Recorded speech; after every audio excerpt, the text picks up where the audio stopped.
Blog Talk Radio.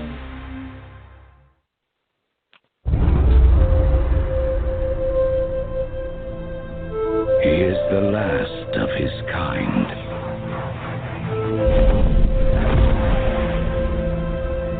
All that remains of a once powerful nation.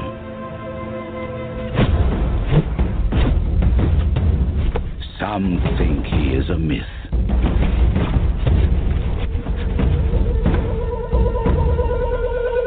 Some believe he is the chosen one, who will bring balance to a world at war. And some will stop at nothing to destroy him.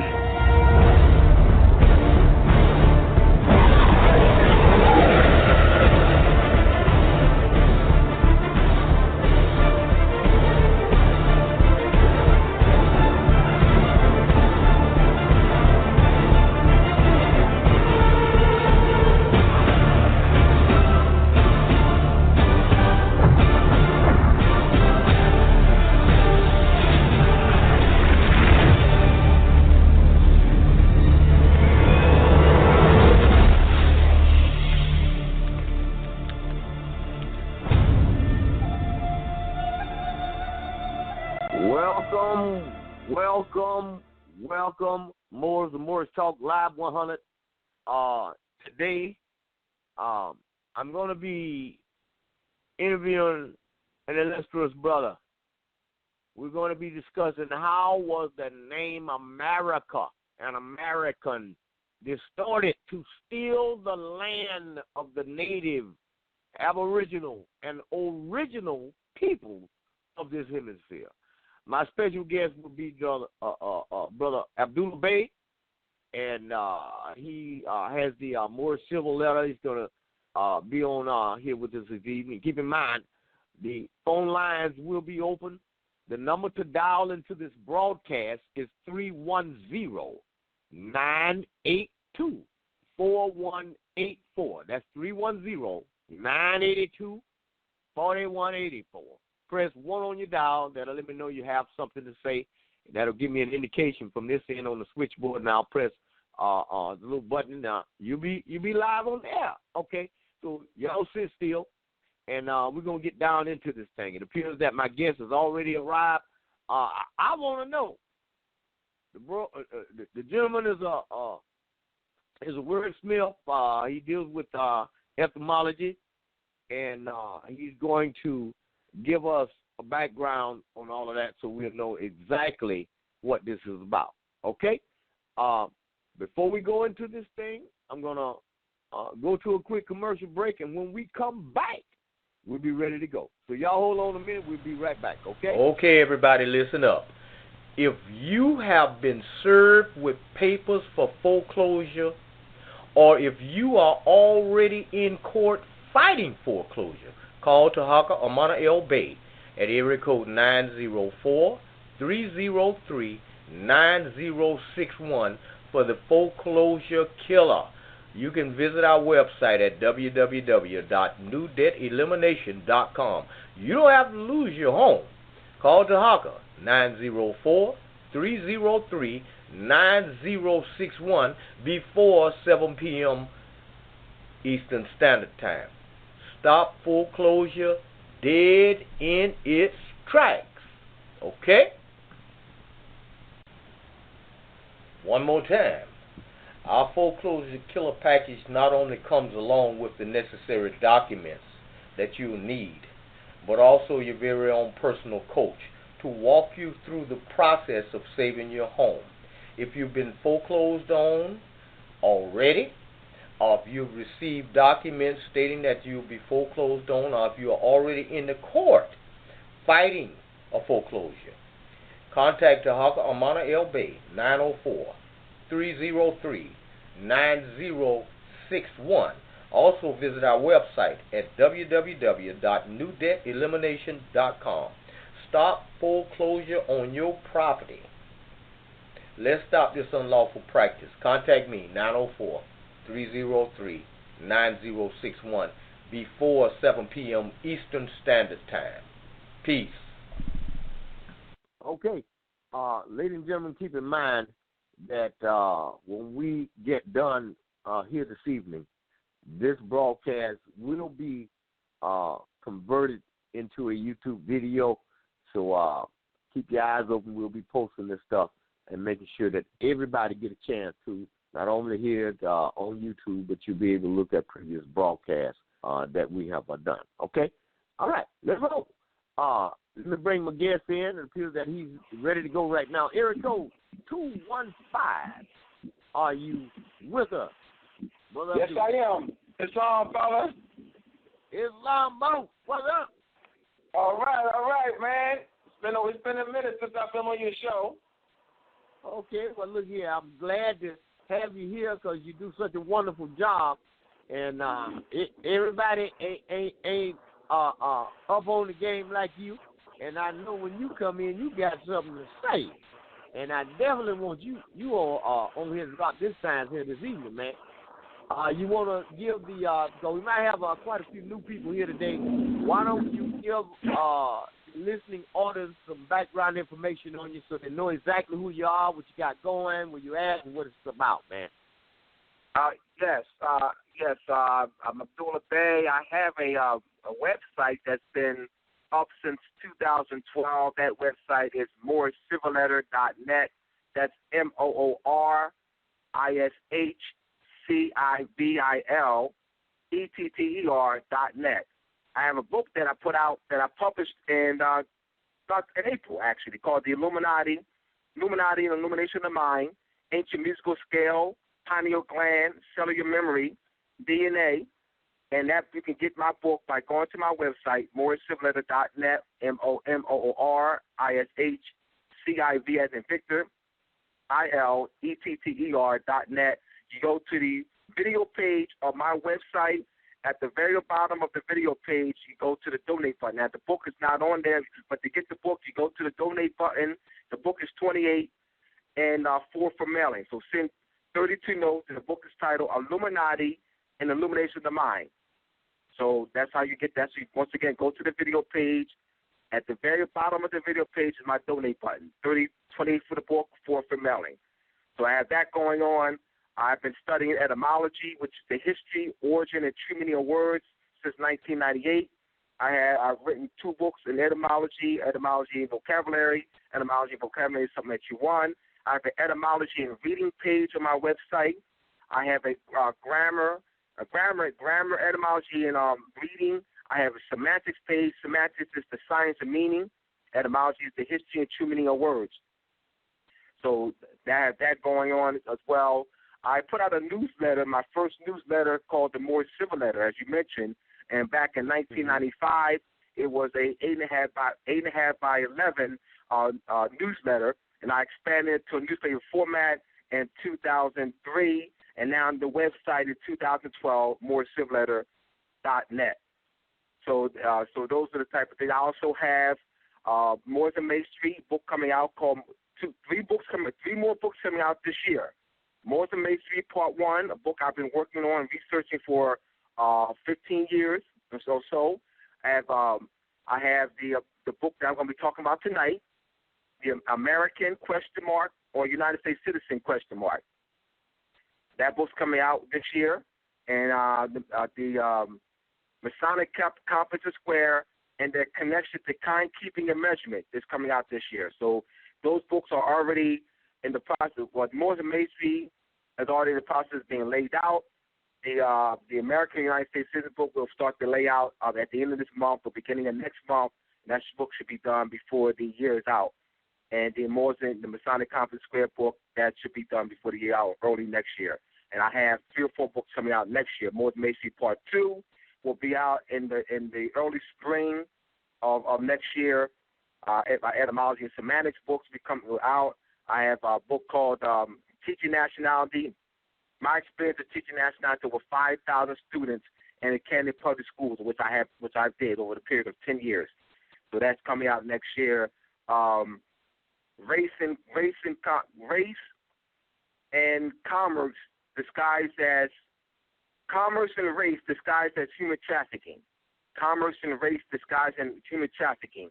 The Census Bureau, the Race and Ethics Standards of Federal Statistics and Administrative Reporting, is called Statistical Directive Policy number 15. There's 5 classifications that was developed by the Office of Management and Budget. The Office of Management and Budget is in the Census Bureau. The Census Bureau is in the Department of Commerce. The etymology of the word commerce, the root word, M-E-R-C, means trade. So why is that in the department that deals with trade, human trafficking? All right. So there's 5 classifications. You have the American Indian / Alaska Native. You have the Asian / Pacific Islander, Black classification, white's a classification, and you have the Hispanic.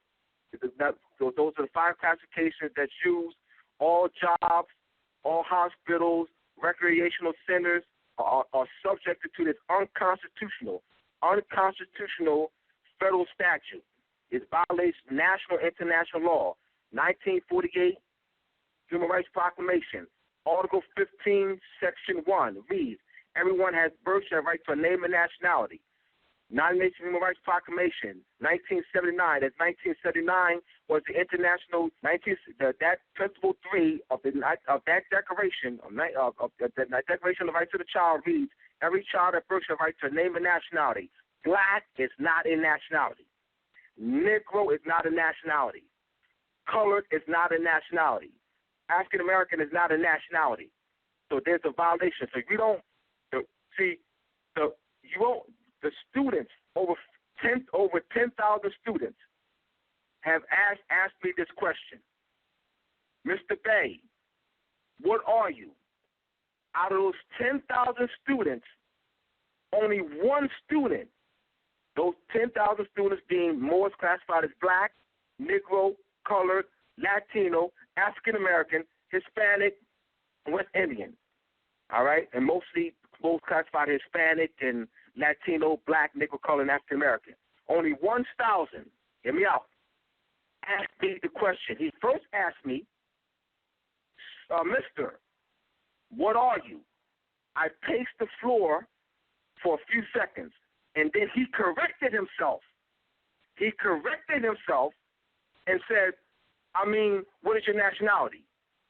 So that's an anomaly. All right, so I walked over to him. I said, excuse me, you mind my asking you, where you from? And the only reason I'm asking you because out of thousands of your classmates and students I've dealt with, you're the only one to ask me that specific question, what's my nationality? So that's an awareness there. He said, my parents are from Trinidad and Tobago. I said, all right. Because I wanted to know. Why him?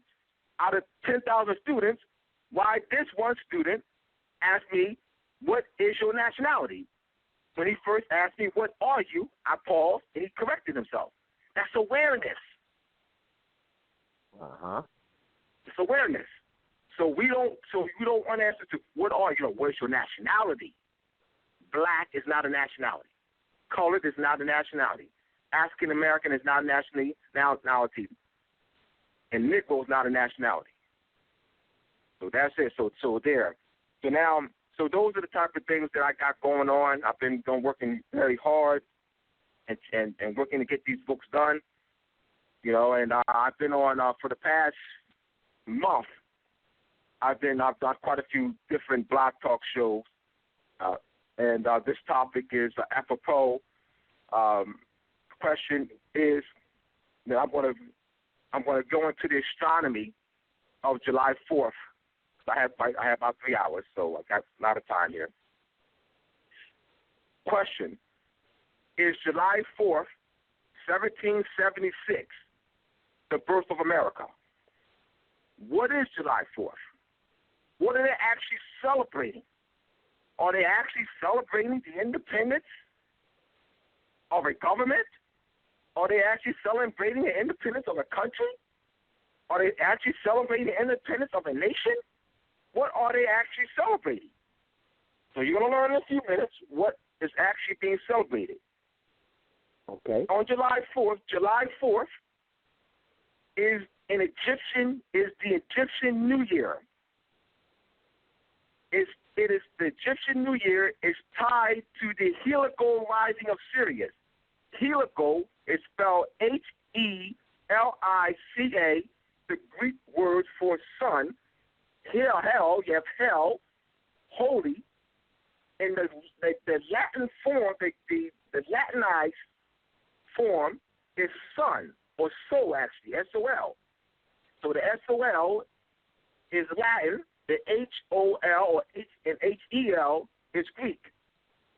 So the Holy Bible translated Sun Book, S-U-N, Sun Book. It's an astrology book. Now we're gonna go into that a little bit, but let's stay focused on July 4th as being the Egyptian New Year. And what occurs, and what is the heliacal rising of Sirius? The heliacal rising of Sirius occurs when the sun and Sirius, the dog star, rise at the same time. There is what they call a conjunction. There's 0 degrees of separation. And what that causes is the flooding of the Nile River, the angle flooding of the Nile River. The soot or black mud rises to the surface and fertilizes the Nile Valley. That is the foundation of the Nile Valley civilization. So based on this astronomical phenomenon, the Egyptians based their calendar system off of that. Sirius cycles at, here it is out, 365 days. Sirius is in the duat or behind the sun for a period of 70 days from April 22nd to here, to this period now, and now it can be seen as it rises.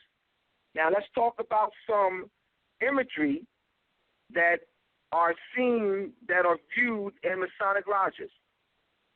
Now, you have, let's first I go there, let's look at why is Sirius called the dog star. Sirius is called the dog star because it's in the constellation of Canis Major, great dog. That's why Sirius is referred to as the dog star. And Sirius is personified as a woman. You have the name Auset, A-U-S-E-T. The Greek word for Auset is Isis, I-S-I-S. You have the organization called the Daughters of Isis, and also the Daughters of the Eastern Stars. The Daughters of Isis and the Sisters of the Eastern Stars. And Sirius is an Eastern star, and also, as I said, it's the Isis is the Greek name. It's the life-giving qualities. The reason why it's personified as a woman, they associated the life-giving qualities that Sirius has to the Nile Valley. As I said before, as the Sirius rises with the sun, calling the heliacal rising of Sirius, it brings about the flooding, and that soot rises. So that nutrient is the lifeblood of the Nile Valley civilization. Now let's talk about woman being the lifeblood. As we're in our mother's womb, the umbilical cord is connected to the placenta. So you have that process of nutrients being provided to the child, to the fetus. And when the child is born, the breast provides nutrients. Colostrum is high in nutrients, and that can provide nutrients for the child. So the life-giving qualities of woman is associated with the life-giving qualities of Sirius the dog star. That's why. So I just want to put it in perspective so we can get out of this worshiping, idolization thing of, why personify as a woman. That's why. I want to make some sense to it. Now you have, in Masonry, you have what they call the winding staircase. Also the Freemasonry tracing board. We're going to connect the Freemasonry tracing board with the winding staircase. There is a special conjunction that is seen in Egypt during this time of year. And this conjunction on alignment of stars is seen in this northern hemisphere on January 1st. that alignment is Orion, Taurus, and Pleiades. So you hit the winding staircase. There's 3 sets of steps. The first set is you have 3 stairs, denoting the 3 pole stars of Orion's belt. The second set of stairs, there's 5, as denoting Taurus, as Taurus is a fixed constellation of 5 stars. The third layer of stairs is 7 denoting the constellation of Pleiades. Pleiades is a constellation of 7 stars called the 7 sisters of Pleiades, all right, or the 7 daughters. So those you have that number 3, 5, 7. Now, where the Freemasonry tracing board comes in, you have the Freemasonry tracing board that's on a checkerboard floor, all right, 64 pieces. And that 64 pieces also deal with cell division. As a cell divides, you have your 2 multiplied 2, 4, 8, 16, 32, all right, 64, 132, so it divides. All right, so these numbers deal with measurements and astronomical phenomena. So you have your checkerboard floor, black and white checkerboard floor. You have we're going to talk about the casting of the sun and the shadows. All right, light, shadow, light, shadow, light, shadow. That's the black and white tiles, light, shadow. Now, the Freemasonry tracing board, on the Freemasonry tracing board, you have, in some cases, in other cases, you have what's called 3 poles. All right? Mm-hmm. And those 3 poles, or also 3 candlesticks, are representative of that celestial conjunction of those 3 pole stars, those 3 star alignments of Orion, Taurus, and Pleiades. So what I'm showing you here is that those images that you see in Masonic orders are representative of astronomical phenomena. Of course, our brothers and sisters who are classified as black, Negro, colored, Latino, Spanish, Puerto Rican, Indian, most of them are not aware of this. They merely see it as, they can identify it as the Freemason tracing board, so they don't know the astronomical origin. The checkerboard floor, so they don't know, they can identify it by name, but not by meaning and origin. All right, so continue right along with this. Now, you have your 2 poles, your 2 pillars of Boaz and Jachin. I'm going to talk about it on 2 levels. Boaz denoting the sun, and Jachin denoting the moon. You have what's called the lunar solar calendar. Now you have the blending of 2 calendar systems: lunar calendar, one calendar system; solar calendar, another calendar system. When you blend 2 calendar systems together, you have to make adjustments. Mathematical adjustments have to be made. And that system is called intercalation. Intercalation is when adding a day or a month to a calendar. You have to make adjustments for that, difference. That's called intercalation.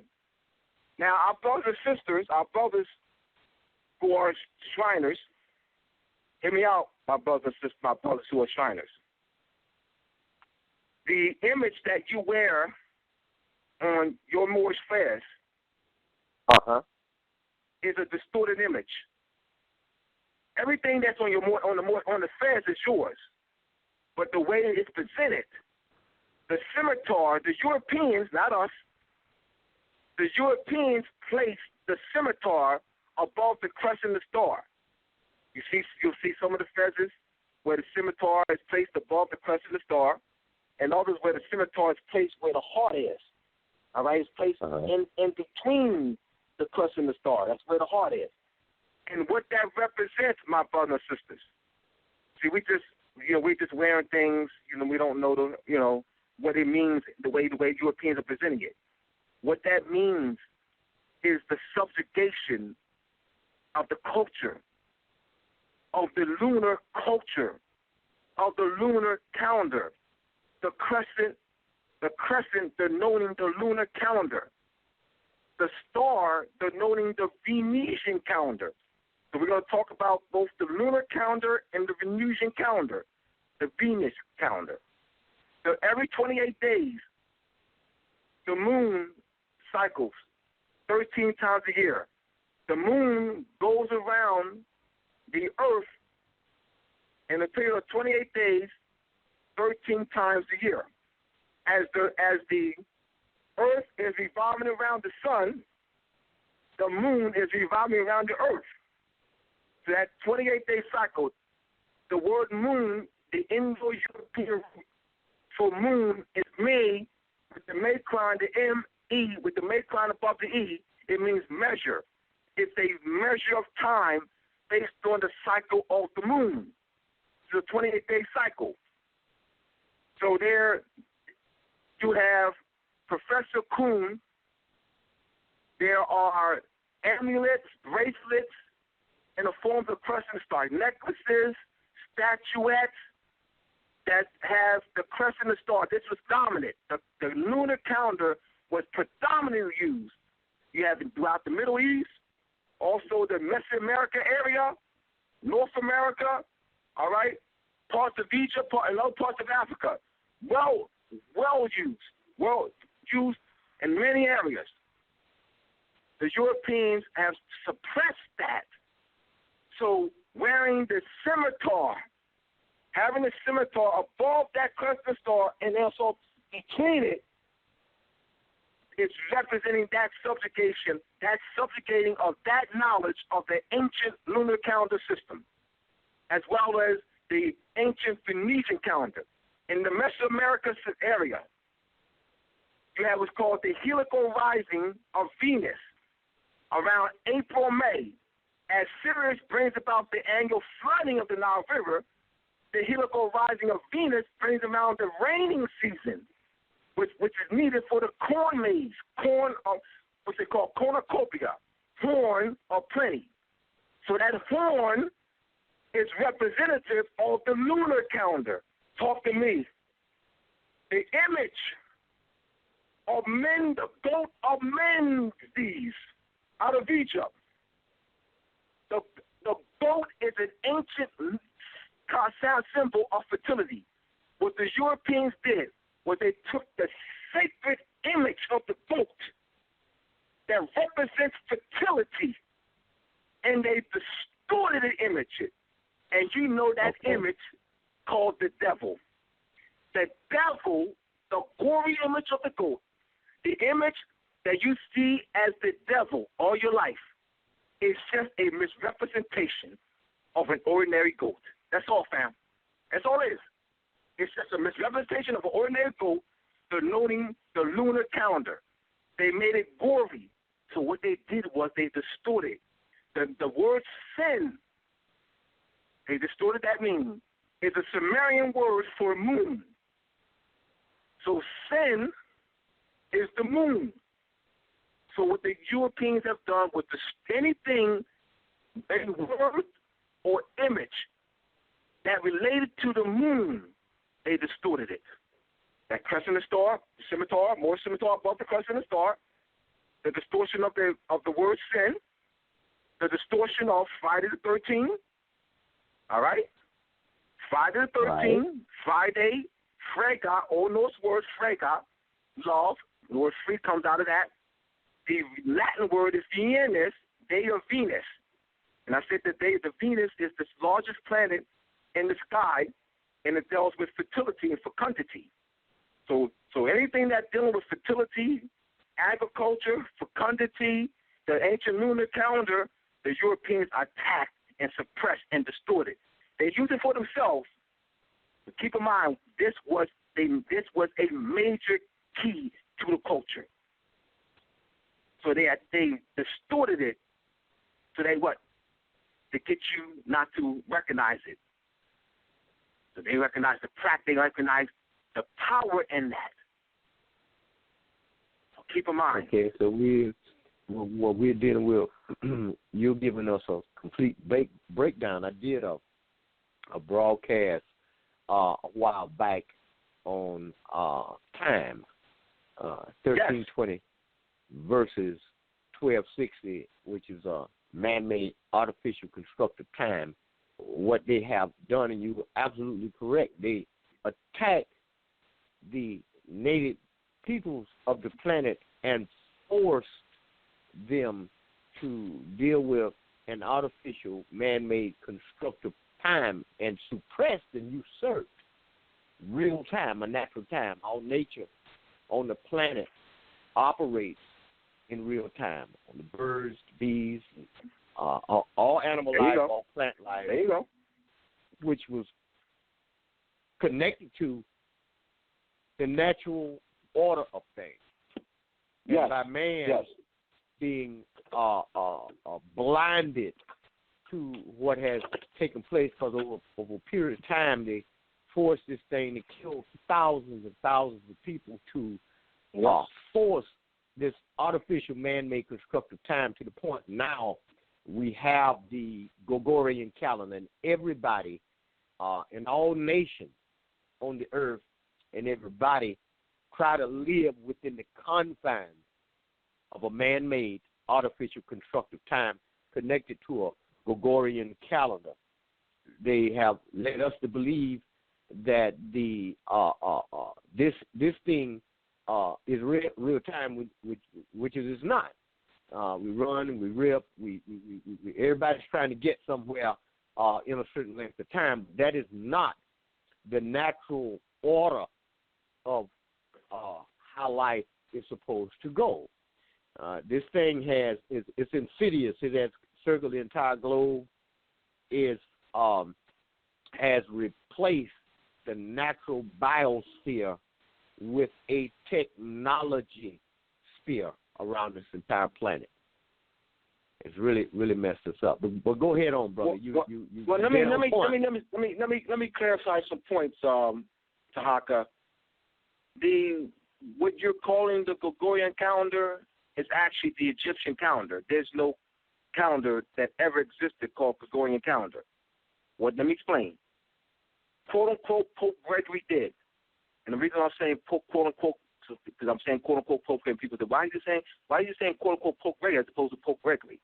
Well, I'm saying quote unquote Pope Gregory because Pope is an Egyptian title. So I would never say Pope Gregory. That's because that title doesn't belong. That's not a Roman title. The Pope comes from the name Ptah. That's the Egyptian seat. That's the Egyptian sovereign seat that Roman sits on. The cross keys of Chaldean, and also going back to Egypt. You have the staff representing sovereign power called the double headed snake that is going up the staff to an acorn, to a pine cone. And that pine cone, it's explained in my book, The Illuminati, Illumination of the Mind, that pine cone is symbolic of the pineal gland. So the headdress, the Egyptian headdress is yours, representing sovereign power. So you don't see, so when you see that man, that Roman, the title is yours. The headdress is yours. The cross keys are yours. The staff is yours. The garb is yours. And your face, they put it out in your face. They're not even hiding it. In your face, they're letting you know. They're letting you know that he is the substitute Egyptian sovereign. In your face. So the substitute Egyptian sovereign, Egypt is a worldwide empire. So they're just maintaining it.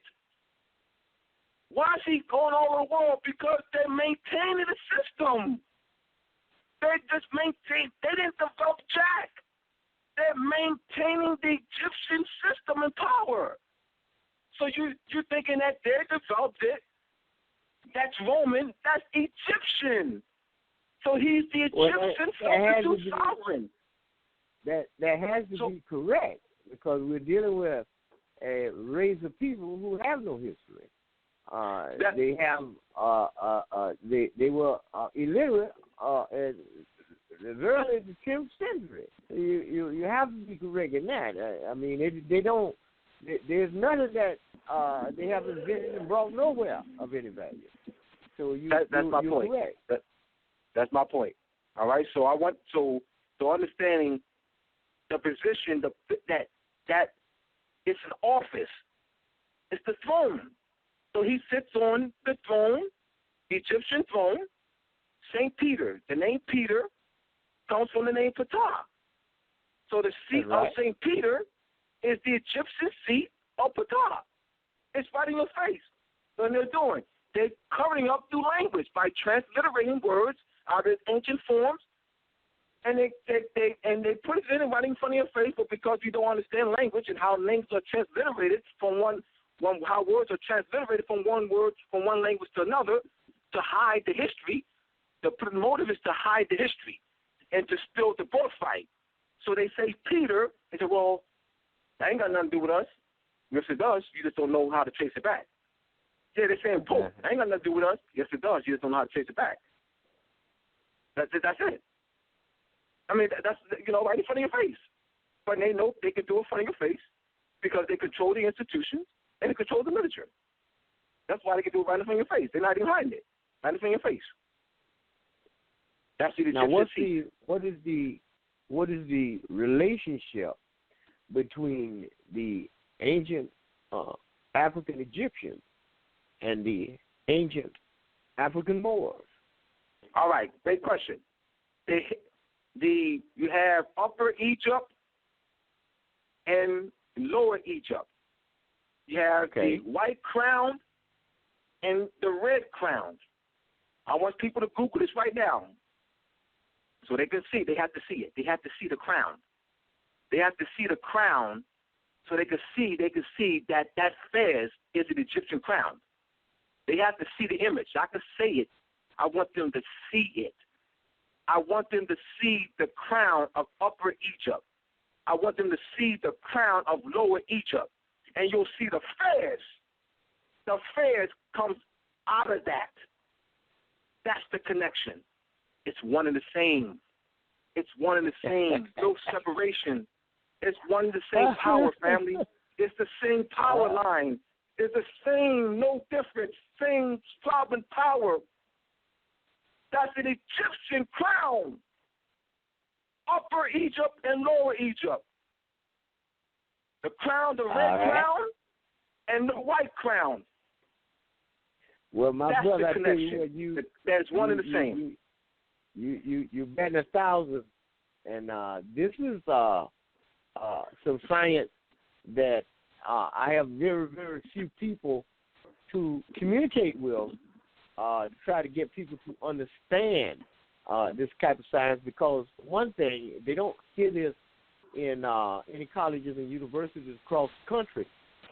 And so we have a tendency to say, well, I never heard that before, so I don't believe that, and all this kind of business. But I always ask people, I say, I tell you what, why do, when you born, they put your feet on a birth certificate, and from that day forward, we're no longer interested in your footprint. We only want your fingerprint. Why do you think they do that?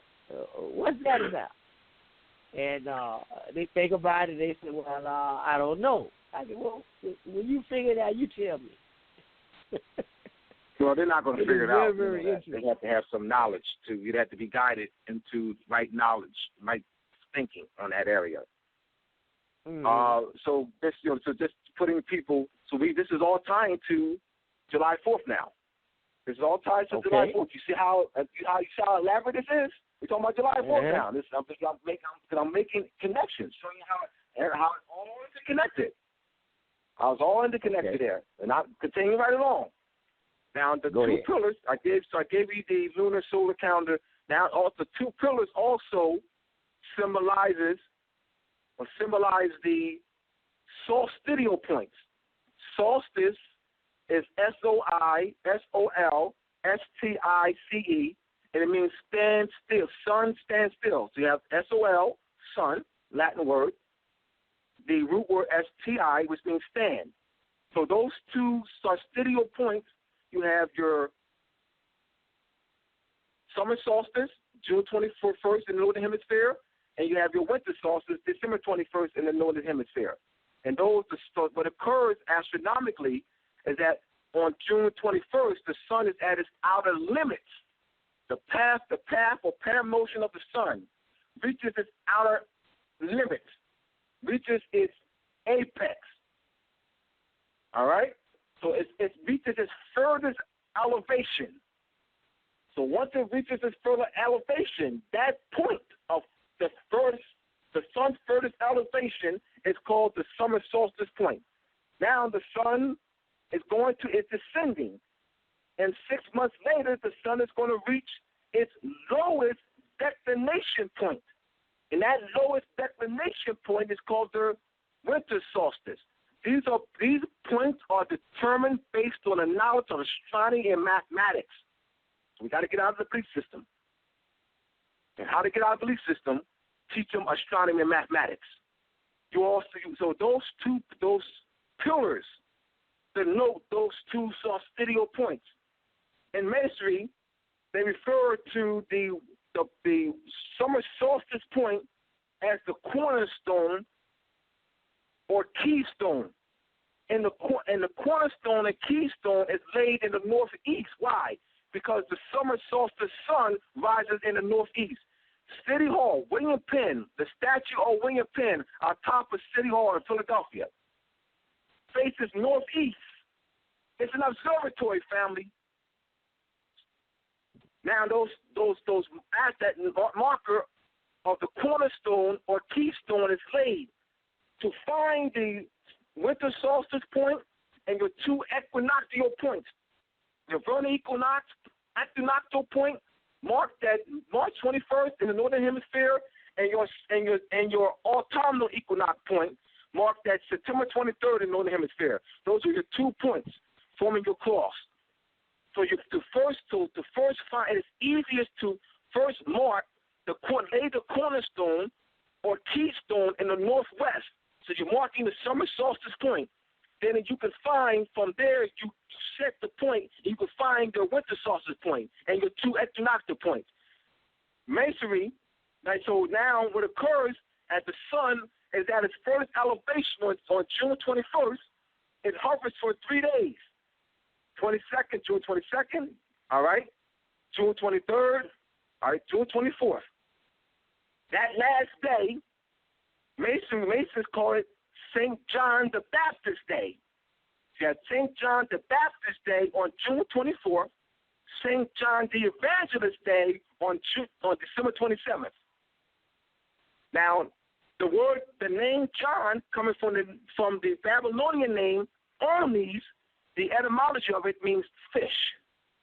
Once again, fish is a ancient symbol of fertility, the Dogon symbol. Also, the Dagon in the Philistines. Dagon means fish. So once again, they're taking your stuff again. So that the facility representation is tied to the helical rising of Sirius again. As the sun, once again, the helical rising of Sirius, where the sun and Sirius rise at the same time, by flooding the Nile River. So that's the relationship there. Now let's look at the lion, the Anuakekta, or they can be called the Sphinx. In Masonry, the Royal Archmasons, the banner used in the Royal Archmasons, there's 4 characters. You have a bull, a lion, an eagle, and a man. The bull, Taurus, lion, Leo, man, Scorpio, eagle, Scorpio, and man, Aquarius.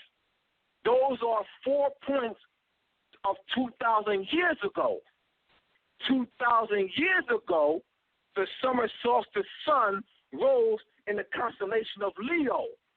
Today, it rises in the constellation of Cancer, but that wasn't always the case. It's called the precession of the equinoxes. Every 2,152 years, the vernal equinox moves in retrogression 30 degrees. The 3.5 is symbolic. A lot of the streets in Washington, D.C.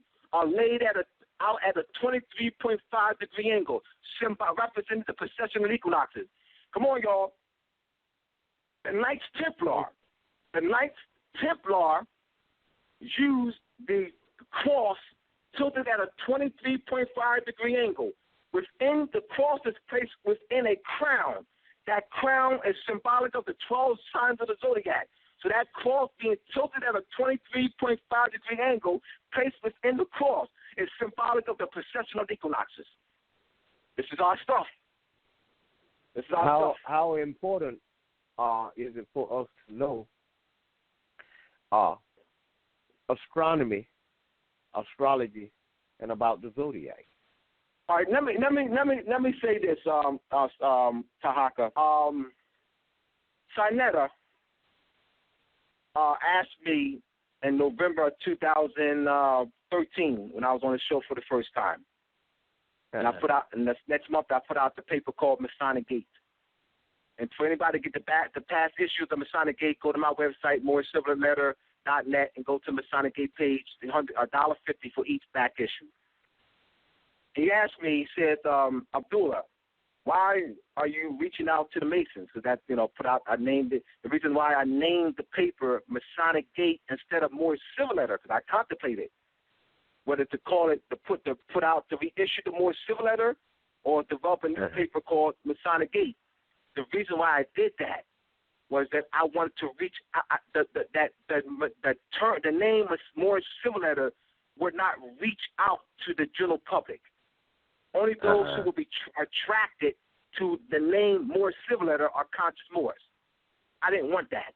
I wanted to come out of the circle of conscious and nationalized Moors. So I wanted to reach an institutional body of brothers and sisters that have a worldwide network. So that's why I came up with the name, all right, Masonic Gate. That's why I used that, because to reach out. So now, and I have been effective in doing that. And so it's working. Now, in 2010, Tarhaka, and when I was working on the Moorish Civil Letter, the Moorish Masonic, Moorish Masonry book, I was working on a section. Once I changed the name, because Moorish Masonry is the title that Taj used in one of the feature articles of the I'm a Rockin' Star paper that Taj and I put out back in 2002. So he used as a feature article the title Moorish Civil Letter. All right, I had gone through 3 different titles, and they were long titles. So I wanted a much shorter title, and I asked permission for him to use the title Moorish Civil Letter. So once I used that title, I needed to have a section in the book explaining that. So that section, I was just going to write a paragraph, and that paragraph grew and expanded. And I said, I can, prior to that, 6 years ago, Tarhaka, I wouldn't be able to give this presentation. I would have not been able to give this presentation in 2010. Okay. I knew that the images belonged to us, but I couldn't explain it. I saw the three-faced tracer board. I saw the Roy Ark images. I saw all that. I couldn't break any of it down in 2010. So I began to learn what was my motive. Because I'm answering your question. You got to understand why I did what I did. So my motive was, I said to myself, if I learn this, I can reach out to Masons. I can now, raise them up. I can use that as a connection. It wasn't really so much to teach them astronomy, Tarhaka. Astronomy was not my focus point. My focus point is to teach them nationality. But how do I do that? How do I reach them, though? So I figured if I can break down these images, that was my way in which I can get a door in. That can lead me a doorway in to teach them nationality. My main thing is nationality, fam. Astronomy is not really my main thing for them. The nationality piece is the name, because that's the political power. I'm not really so, be honest with you, family, I am not so much interested in them studying astronomy. Really, I'm not. that was just a way for me, any way for me to connect to them. That's all. I've been effective doing that. Nationality is the way. Nationality is the order of the day. Nationality, and birthright is the issue first. Because they can study astronomy all they want. As long as they're classified as black, Negro, colored, African American, Latino, Indian, West Indian, brother, they have no political power. So what does it matter? What does all this astronomical knowledge matter if they have no political power and have no control over their land? So I just want you to be clear that astronomy is not my main focus. That was just a way in which me to connect with them. So they see how I'm able to break down the images. And I have spoken at 4 or 5 lodges since already. So I've been able to develop relationships and rapport through them because they see that I can break stuff down. So now once I'm in, I can bring the nationality piece. That's all. Now, like a chosen horse. Chosen horse. Well, that's a chosen horse. That's all. Chosen horse. That's an excellent strategy. Because you need to understand why I did what I did. It was because I didn't want you to think that astronomy is not bro.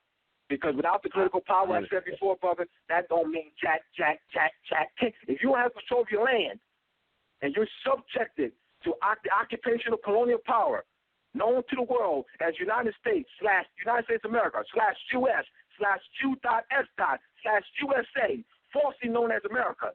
We are under occupation, under colonization. They have controlled our land. They control our Moorish territorial sovereignty. We must address that issue. In order for our people to rise politically, it must be rise with their nationality. Outside of that, they have no political power. They have no constitutional protection and recognition. Nationality is the order of the day. That's my main thing. I agree with you. 100%.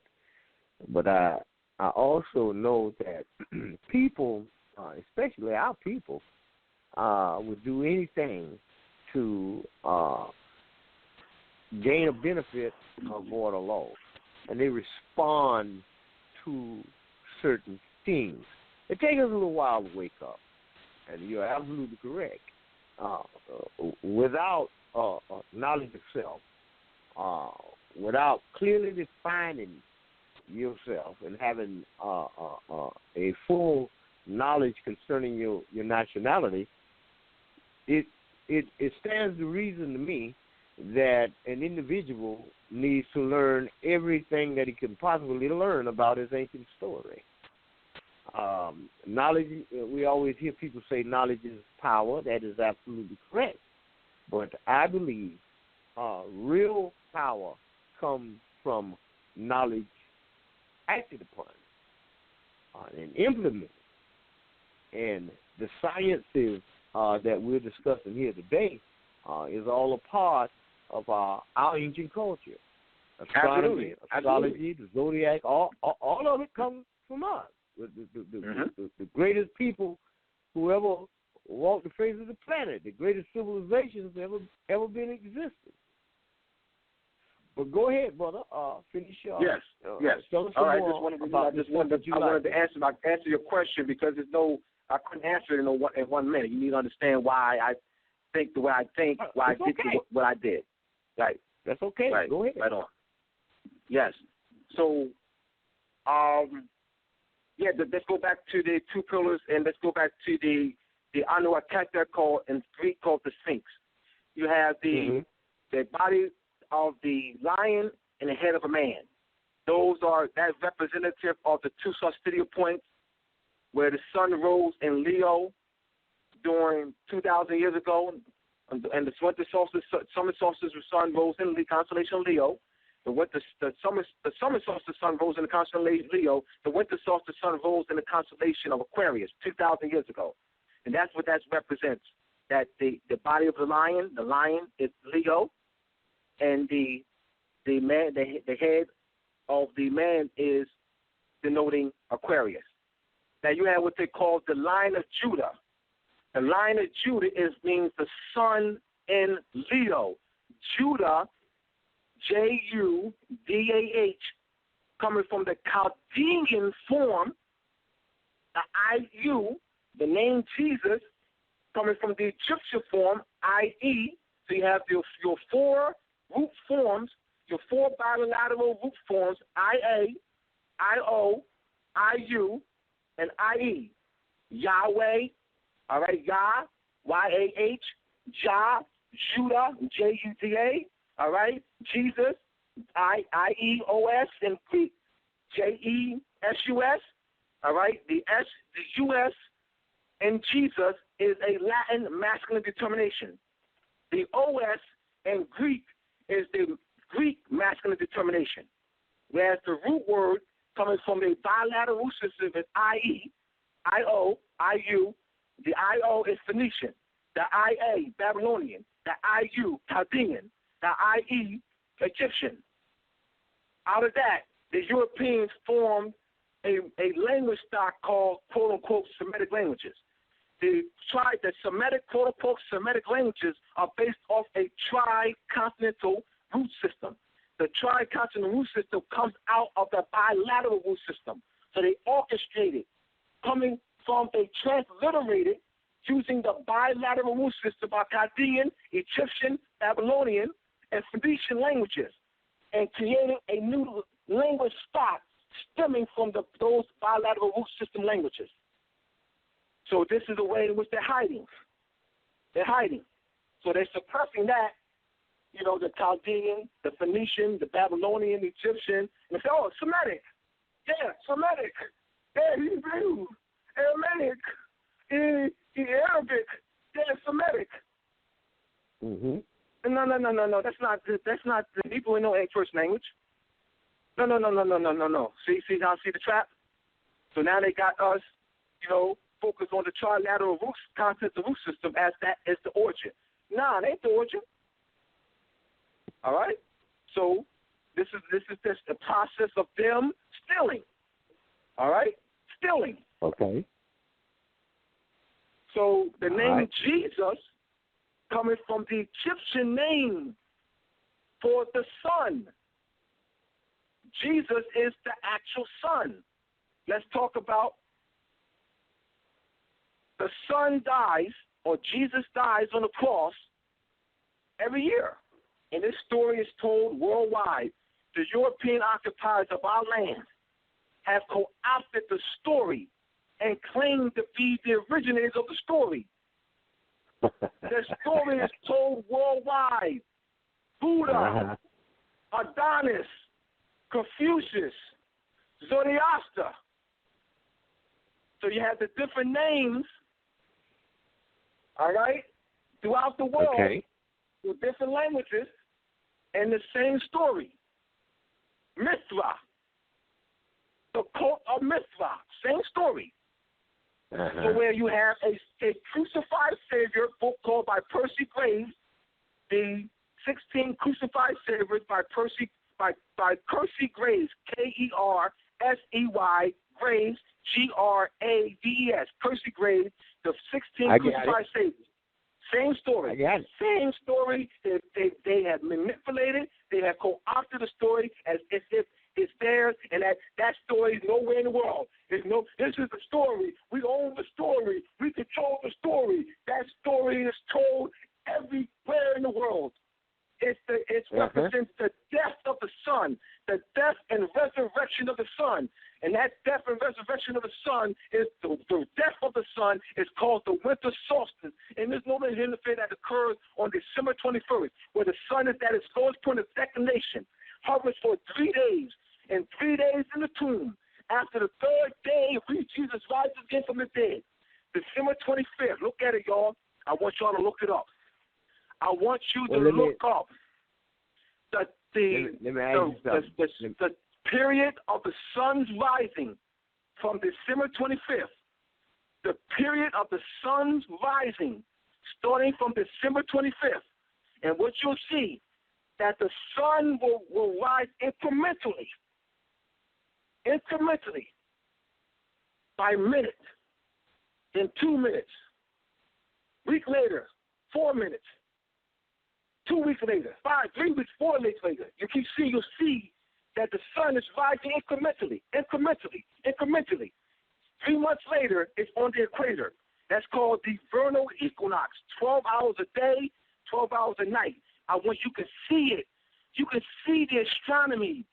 As I told one of my former students, and I saw him yesterday at the pizza shop, and he wanted me to break down the Bible and it's July 4th and so forth. And I said to him that if you know the astronomy, you can see it. The problem is that we don't know the astronomy. Because once you hear the stories, you can see it played out astronomically. It does make sense. Let me ask you this. Has there ever been a man that ever walked the earth in physical form in the history of the world by the name of Jesus Christ? No. Okay. No, not a man that walked. No. The story is astronomical. And that story, once again, that story is told, once that you have the book, 16 Crucified Saviors. It's the same story, Tarhaka. The name Christ is over 10,000 years old. In Sanskrit, it's Krishna. In Egyptian, it's Karas. So to say, well, yeah, the Christian era began in the year 0, 2,000 years ago. Whoa. Etymology, family. Etymology. You said the Christian era. I don't want to hear. You know what I mean. I don't want to hear. You know what I mean. You said the Christian era began 2,016 years ago. You said the Christian era. Now, etymology, y'all. How in the world can the Christian era begin 2,016 years ago when the world is 10,000 years old? Talk to me. The world is 10,000 years old. How can that era begin? You're using the wrong word. You can't say Christian era. You're using the wrong word. You can't use a word that's over 10,000 years old and then call it and say that word is started 2,000 years ago. No. That's where etymology comes in. You can see where they're lying. They're lying. It's a Sanskrit word. Okay. It's Krishna in Sanskrit, Kairos in Egyptian. Kairos is the oil. Come on, Illuminati, listen to mine, y'all. Here we go. Kairos, the oil, that oil is secreted in the brain. So the oil that's secreted in the brain, it flows down to the sexual region of the body. You wear your Masonic apron. Come on, y'all. That Masonic apron covering your lower soul. Come on, my conscious Moors. Come on, conscious Moors. The Masonic apron covers the Moorish apron. They call it Masonic apron. Covers the lower 3 chakras, the sexual region of the body. That oil being secreted in the brain, flowing down to the sexual region of the body. Your job is through sound ancient musical scales of A432 and proper breathing is to get that oil flowing back up as a snake, the Kundalini energy. So that Kundalini energy or that snake, serpent, dragon, Leviathan, ass, begins to spiral up along the spine and activating the pineal gland, that turning cone, the elephant. The elephant is a symbol of cellular memory. As the elephant has a huge temporal lobe, it can store a huge amount of energy. In Hindustan, or Sindhu, Arabic-ized Hindustan, modern English India, they have the festival called the Festival of Diwali, Dawali. It's an annual festival. It's huge, big deal festival. They have statues of elephants that are 3 stories, 4 stories, 5 stories tall.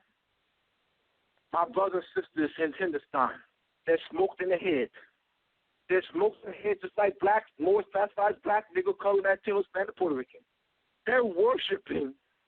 This has this annual celebration where they're worshiping, idolizing a statue of an elephant when they're the elephant. They're the elephant. The elephant is a symbol of cellular memory. It's just a symbol. So they got us worshiping symbols when we don't understand its origin and true meaning. We're the elephant. It's cellular memory. See what they did? Okay. Well, they let me whole world. Let me do this here now.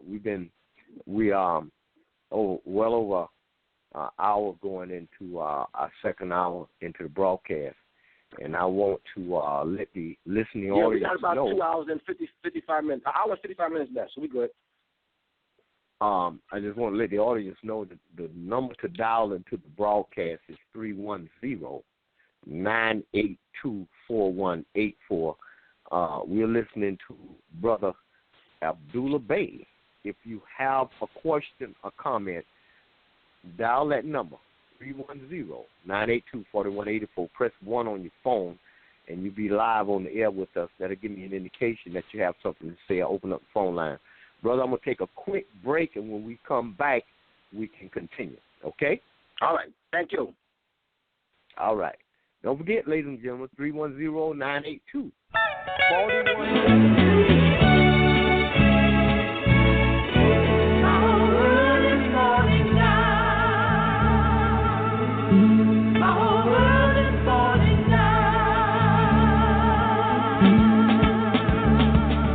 Wake up in the morning, I think I want a drink.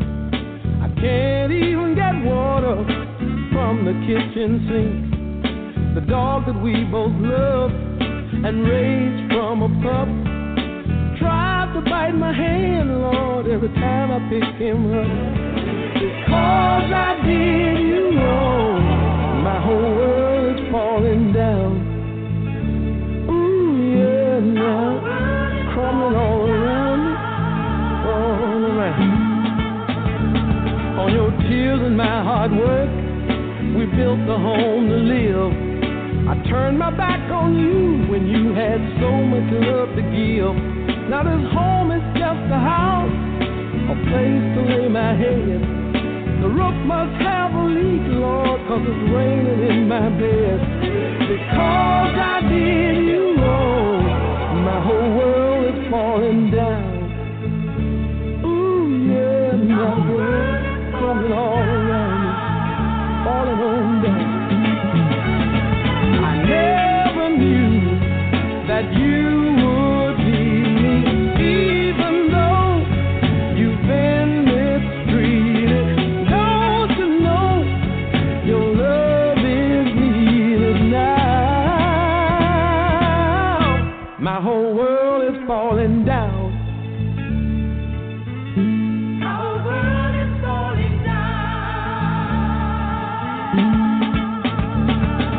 Since you've been gone, I don't get no sleep. Even a part-time job, Lord, is mighty hard to see. I miss that evening meal that you used to cook. My clothes are hanging off me, girl, you ought to see the way I look. Baby, please come home. My whole world is falling down. Ooh, yeah. Baby, please come home. 'Cause my whole world is falling down. Ooh, yeah, man. Falling on down. Crumbling all around me. I need you so bad, girl. Falling on down. Won't you come home, baby? My whole world. I said it's falling all around me. Baby, come home. Okay, check this out. The entire U.S. operates on contracts. Everything is about a contract. we have to learn how to create our own contracts and enforce them instead of always being a victim of somebody else's contracts they enforce. Let's launch some of our own. Go to www.newdebtelimination.com. Contact me, Tarhaka Black, 904-303-9061. We don't have to continue to be a victim. We can do something about this thing, man. And once you learn the rules of the game and you learn how to formulate your own contract and how to enforce them, it's on and popping. Give me a call, 904-303-9061 before 7 p.m. Eastern Standard Time. Go to newdebtelimination.com. Okay, Moses, we back. Our special guest this evening is Brother Abdullah Bey, and he is giving us a breakdown not only on how they have stolen the land and occupied the land, but the etymology of the words and the symbols and stuff that they're using to maintain this thing. I'm going to open back up his line, and we will continue. Brother Abdullah, we're ready to rock and roll, man. All right. So looking at where I was at with this, so we pretty much finished up the astronomical portion and explanation of July 4th. And so we can go to part 2 of the presentation. Okay. Now the question, and you look, and I like the way you phrased this. How was the names America and American distorted to steal the land of the native, indigenous, aboriginal, and original peoples of the land? Now, I asked the question, is July 4th, 1776, the birth of a nation? Is that the birth of America? Is July 4th, 1776, the birth of America? Now, because of European social engineering, many people throughout the world have been indoctrinated and misled into falsely thinking that July 4th, 1776 is the birth of America. They have been indoctrinated into falsely thinking that the name America refers to descendants of European settlers, that the name America refers to a United States citizen. In fact, if you were to go anywhere in the world and you say, well, I'm an American. Oh, Tarhaka says he's a United States citizen. No, Tarhaka didn't say that. Tarhaka never said that he's a United States citizen. Yes, he did. Tarhaka did say that. He says he's American. Yes, Tarhaka is correct. Tarhaka is an American. But he's a United States citizen. No, he never said that he's a United States citizen. He said he's an American. But that's what I'm saying. He is saying that he's a United States citizen. Am I correct? We get that all the world. If Tarhaka were to go anywhere in the world, then he's gonna run into that. Tarhaka will have to explain anywhere in the world, either China, Nigeria, France, England, Vietnam, Japan. He will have to break it down to everybody there, all right, that he is an American and that he's not a United States citizen. That he's native to the land, all right, North America, Central America, South America, and the islands, that he's not a United States citizen. That they're not interchangeable. So he has to go through this whole explanation, all right, as the whole world has been duped, into falsely interchanging the name American with the generic names, terms, United States citizen of the United States of America, U.S., U.S. citizen. All right, we hear it all the time, all day long. I have some questions here that I'm going to answer. Does America and United States have the same meaning and therefore can be used interchangeably? Do American and United States citizen have the same meaning and therefore can be used interchangeably? Is United States a country? Is the United States an actual physical geographical area with soil, acreage, miles, highways, railroads, mountains, rivers, oceans, waterways, bridges, etc.? Is United States a legal fiction on paper not referring to any actual physical geography, soil, acreage, mileage?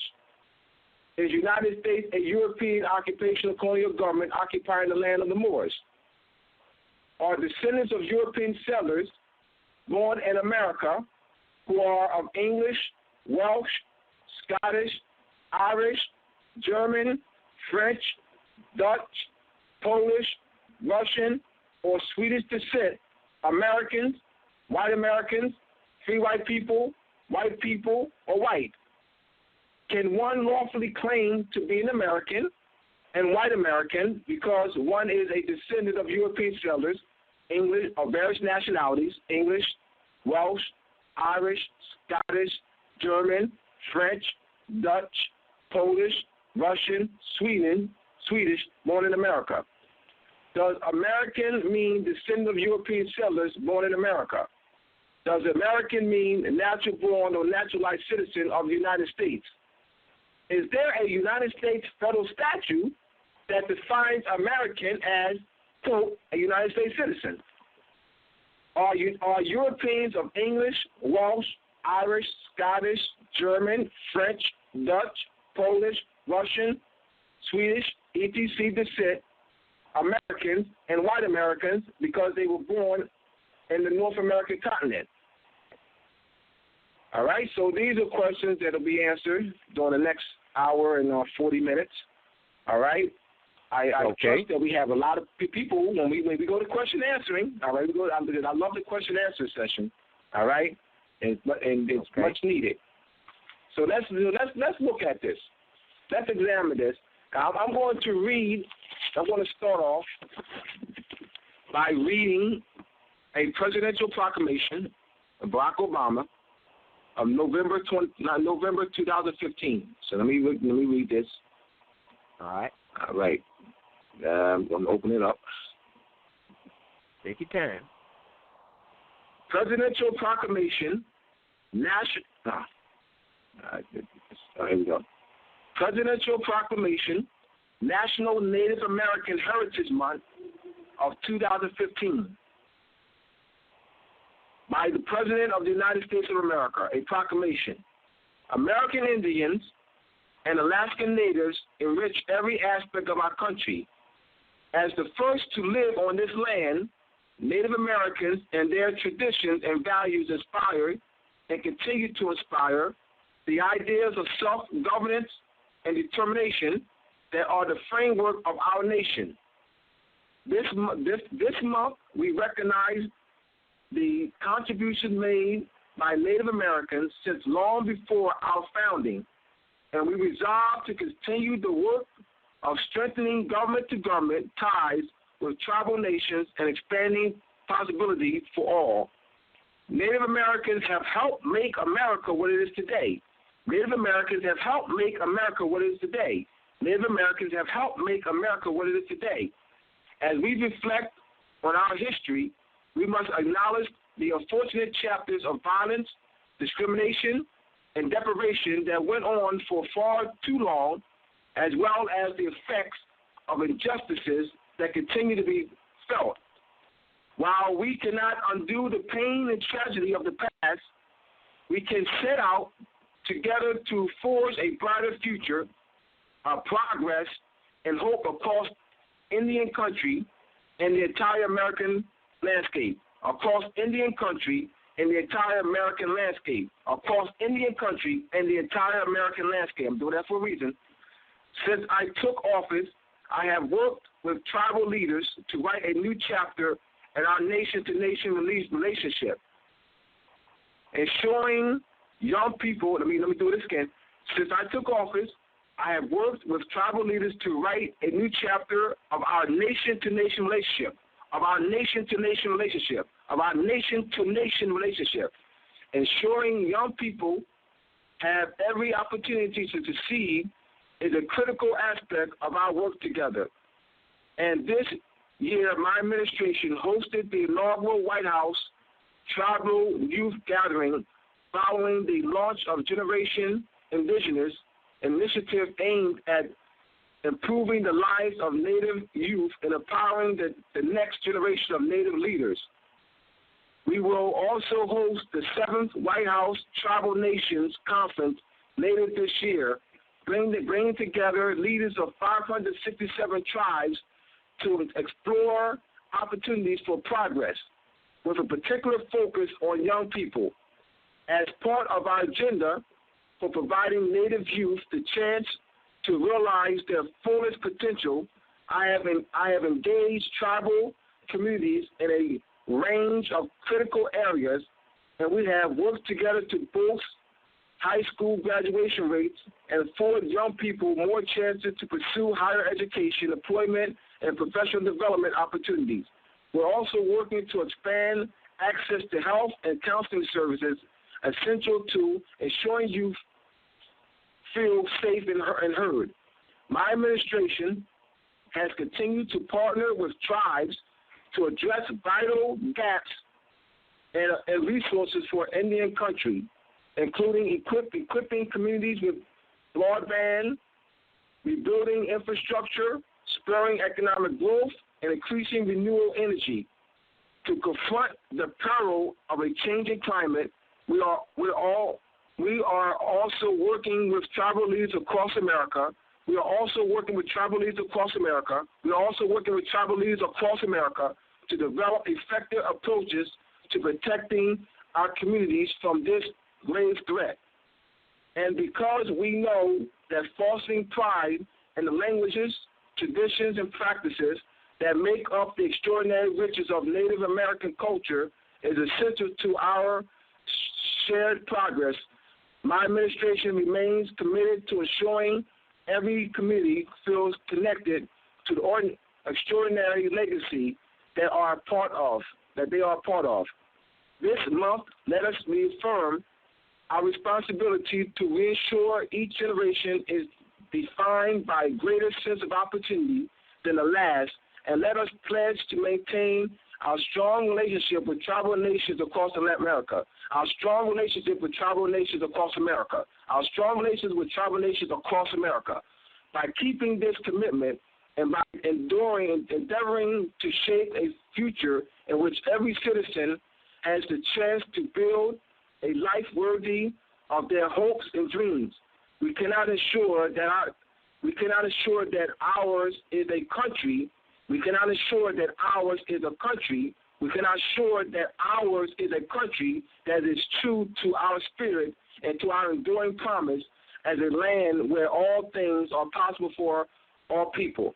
Now, therefore, I, Barack Obama, President of the United States of America, by virtue of the authority vested in me by the Constitution and the laws of the United States, do hereby proclaim November 2015 as National Native American Heritage Month. I have called upon all Americans. I call upon all Americans. I call upon all Americans. I call upon all Americans to commemorate this month with appropriate programs and activities and to celebrate November 27th, 2015 as Native American Heritage Day. In witness whereof I have hereunto set my hand this 13th day of October in the year of our Lord 2015 and of the independence of the United States of America, the 240th. Now, I deliberately read about 4 or 5 sections 3 or 4 times because I know because of the indoctrination being entrenched from childhood. I know that people can't read. I know that. I know they can't read. I know they can pronounce words. So I repeated myself 3 or 4 times in certain areas to give people's attention. That's why. That was deliberate. I know what I'm doing. Give us a breakdown on what it means. All right, so let's get a breakdown now. Let's do a breakdown. Here we go. Now, you have here, go to this section. Now, when Barack Obama writes, we can set out together to forge a brighter future of progress and hope across Indian country and the entire American landscape. What is the entire American landscape?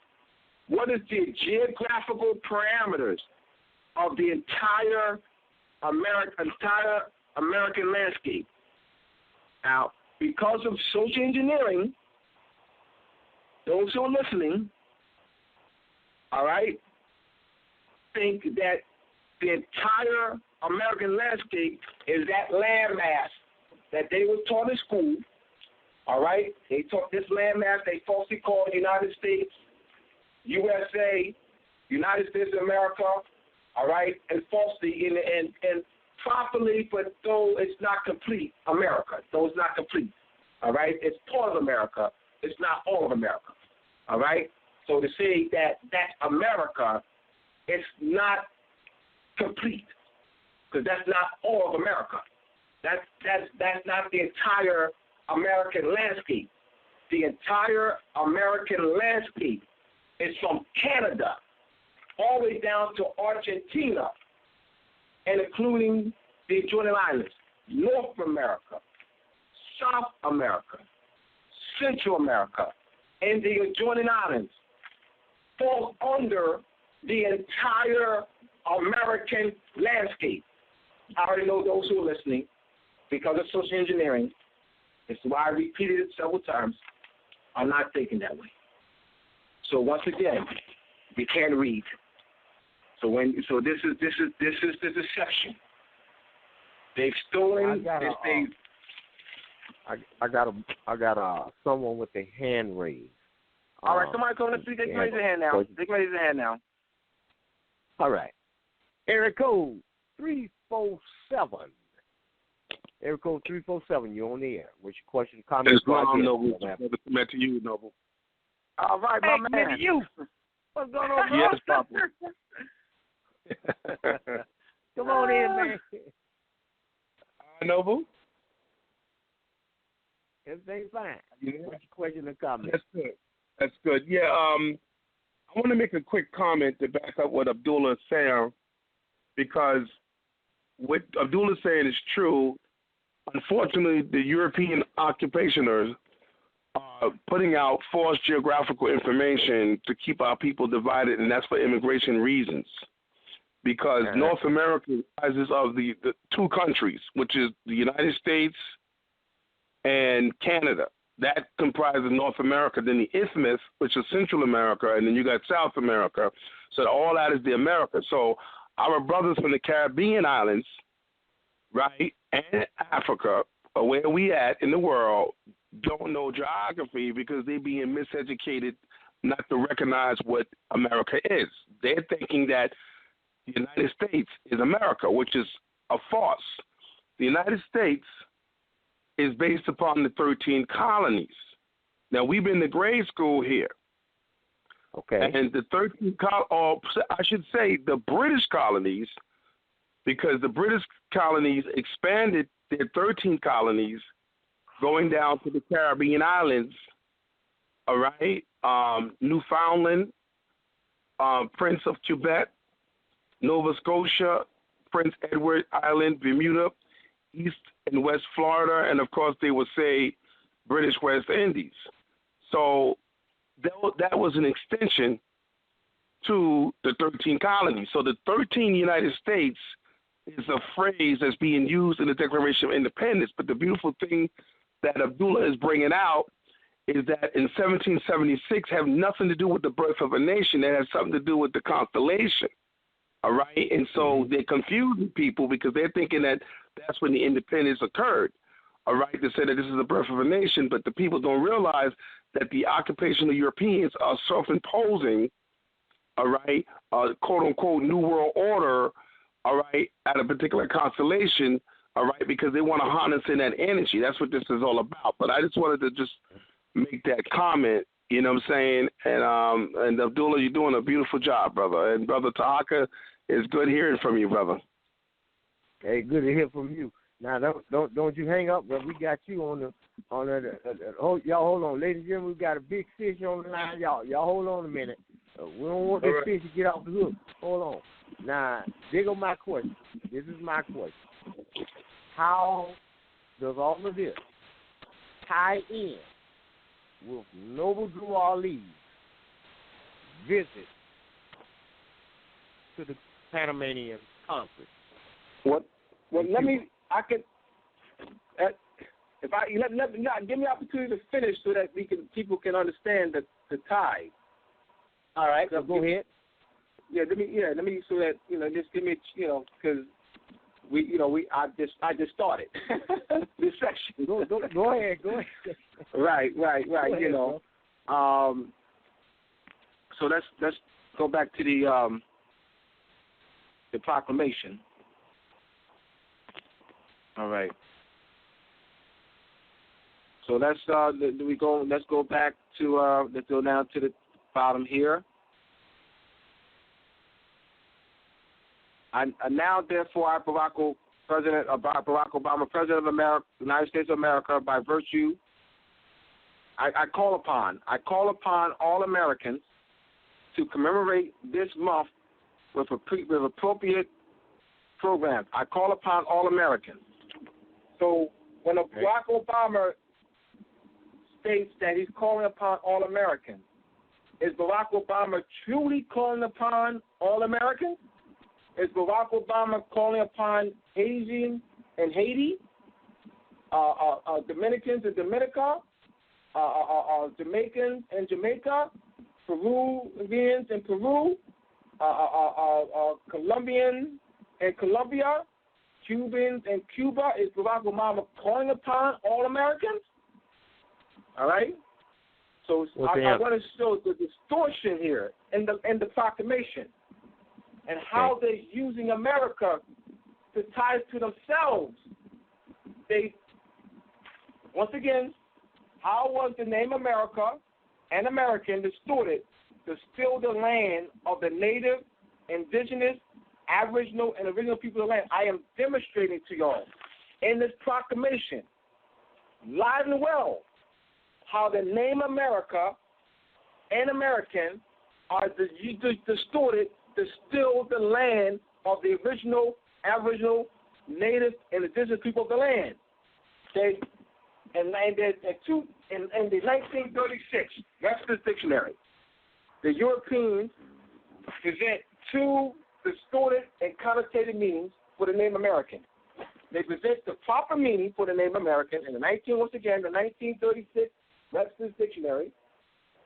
The proper definition, the definition for the name American is an aboriginal or one of the various copper-colored natives found on the American continent by the Europeans. The original application of the name. All right, there's two distorted and connotated meanings that are presented with this definition.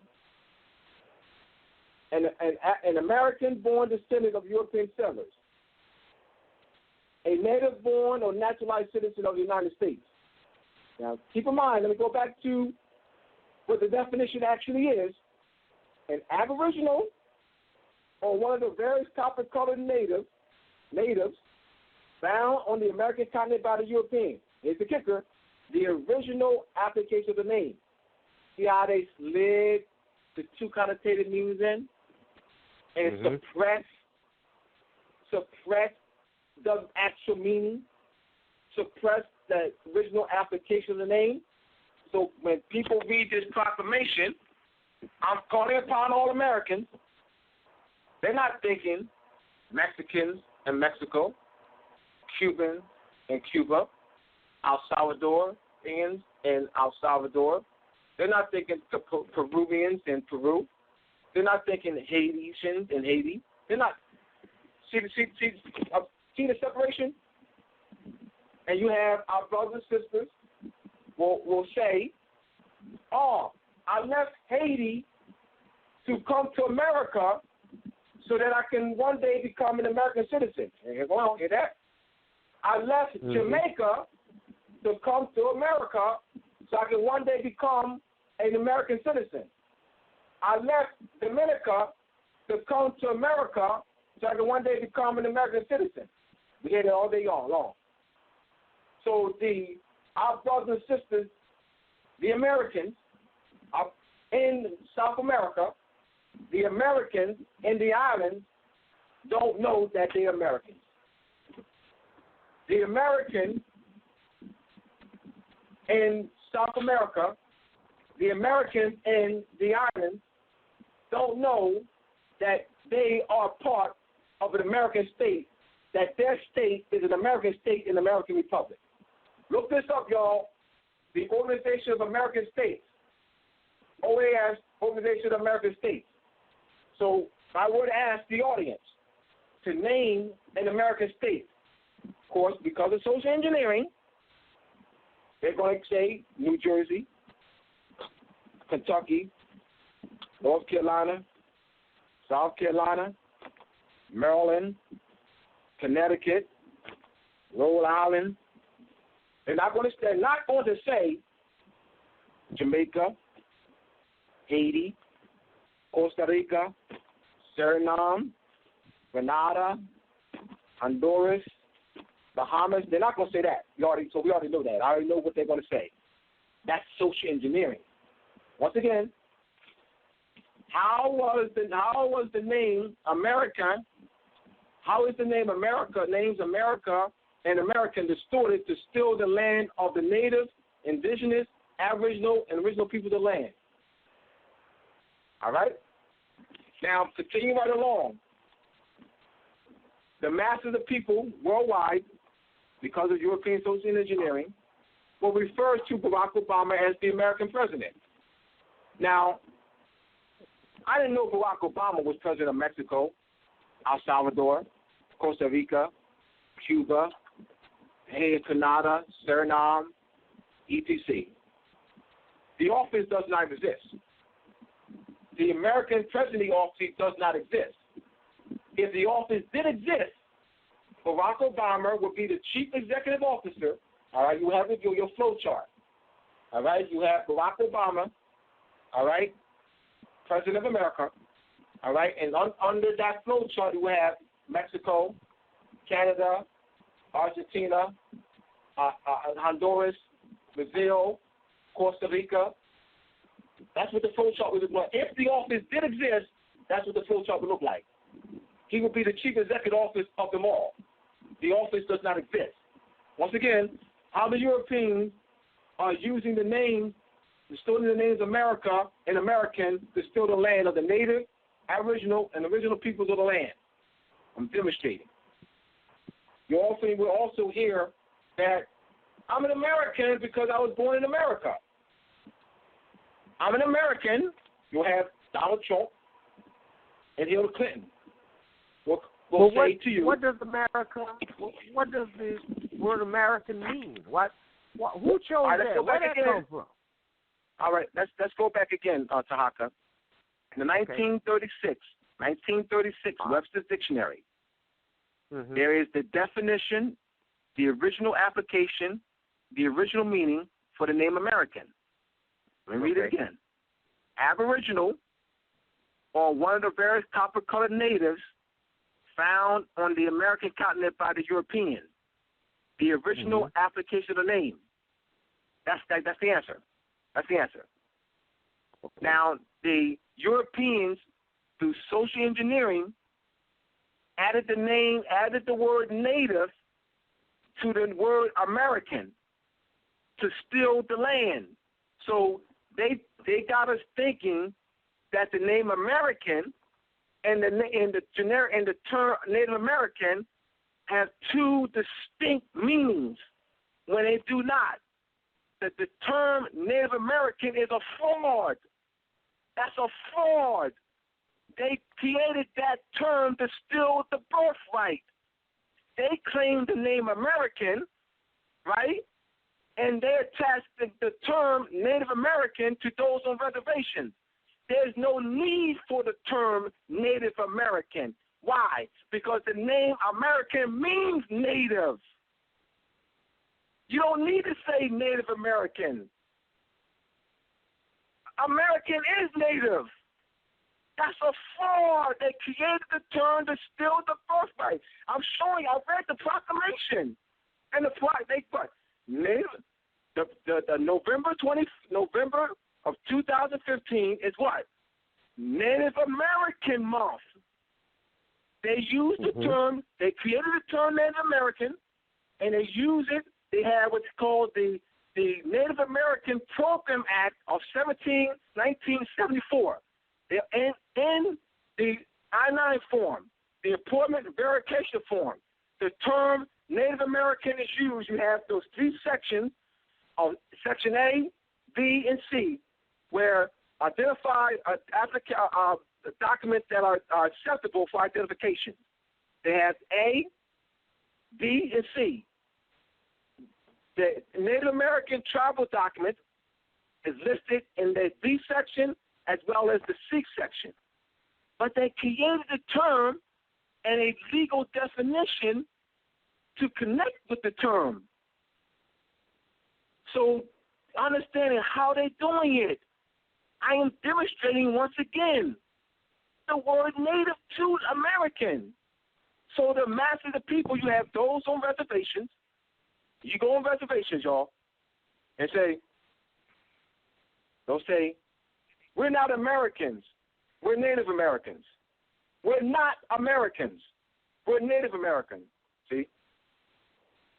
Well, brother, let me look at what are they saying? What are they saying is they're saying on one hand, they're saying that they're not native. On the one hand, they're saying that they're native. We're not Americans. They say they're not natives. They say, well, we're Native Americans. They say they're native. That we're not natives, but we're natives. I just want you to follow. I just want you to follow the deception. The deception. Okay. Well, let me, brother, commit to you. You still there? Commit to? Okay, he probably went off. Now, he'll come back on. I mean, he's still listening. But what I wanted to have an opportunity to lay this out so that those who are listening can understand. Because you got to keep in mind that because of social engineering from a young age, right, then we don't attach the name American to ourselves. We attach it to the Europeans, and we've been conditioned to interchange the name American with generic term United States citizen. Right. So I just want to get these points across. You know, the inherent home. Continue well, right let me ask you this. Now, Noble Drew Ali went to the Panamanian Conference. What was it that he established for us that's still established to this day, in your opinion, as the forerunner on the forefront in the backdrop of all of the science that you have presented for us today? Because we got a lot of new people that are listening today. So what's your take on that? All right. One, let's put the Pan-American Conference. And Pan means all. Pan means all. The Pan-American Conference and the American states. He spoke to the American states and the American republics.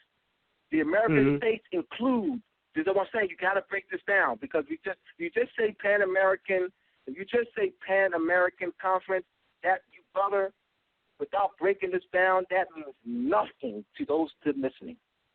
Because keep in mind, they associate the name American with North Carolina, South Carolina, when they say American states, North Carolina, South Carolina, Connecticut, Rhode Island, you have Kentucky, Massachusetts. They associate that. So we got to be very. You got to nail this home. Very key. So the Pan-American Conference includes the American states and the American Republic. That is Brazil, Cuba, Honduras, Costa Rica, Jamaica, Haiti, Grenada, Suriname, Bahamas, Peru, Mexico, Argentina, Colombia, Dominican Republic, the Commonwealth of Dominica, Brazil, Belize, and others. That's the American states and the American Republic. That's why I wanted the people to look up the Organization of the American States so that he could see who did he speak to. He spoke to the leaders of the American states and the American republics at the Pan-American Conference. The Organization of the American States was established in 1889. So this key is who did he speak to? That's first. Mm-hmm. So this is the key, is to bring about the unity. This is what I'm doing. I'm doing throughout his work. Bring about the unity. And he's speaking to the Pan-American Conference to make a political alliance and connection to the other American states and American republics. But we got to be clear, but we continue to refer to the occupying power as the American government or America. And those American states and republics don't refer to themselves as America, as American. You're not going to have somebody that's born and raised in Mexico that's going to refer to Mexico as an American state. I said, my brother, you was born in the American state. No, I was born in Mexico.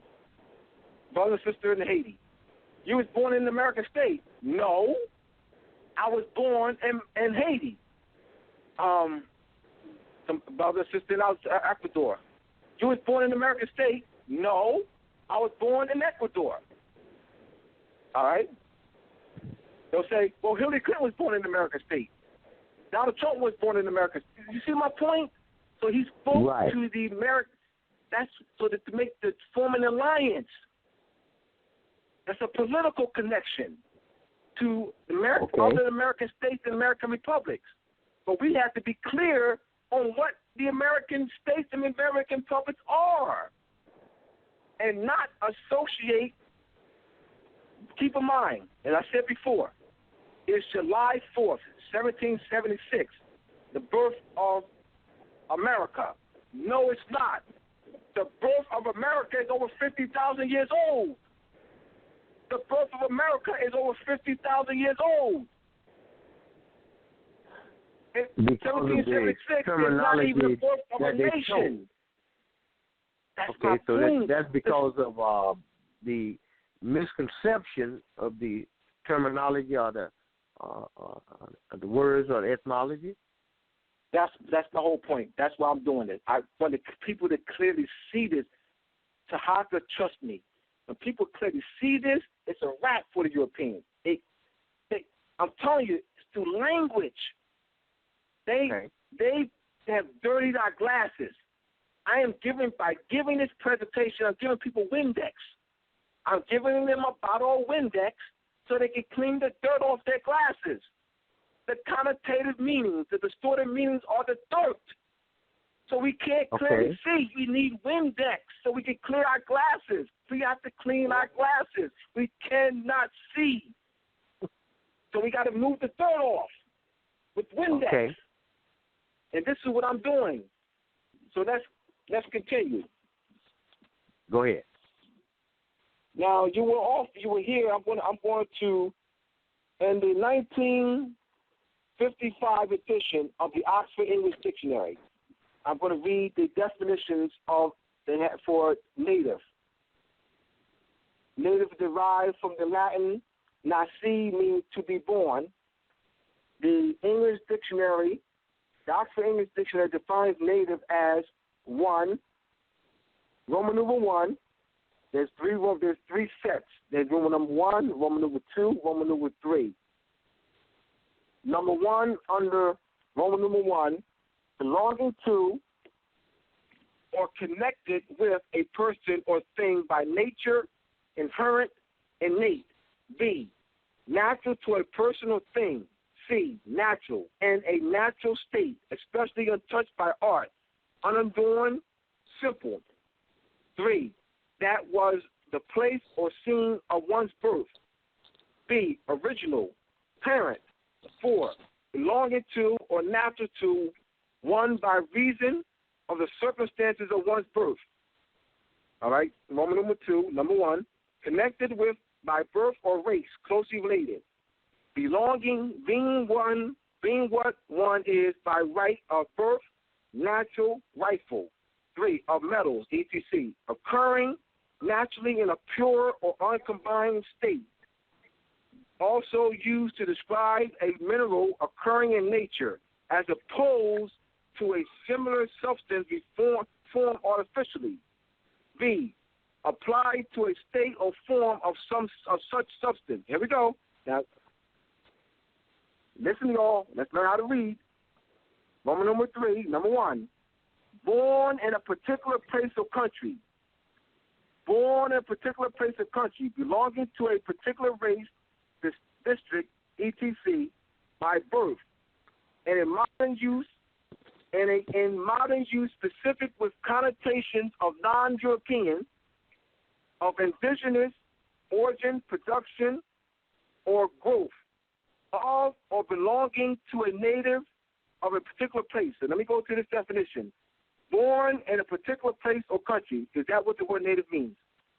Does native mean born in a particular place or country? No, it does not.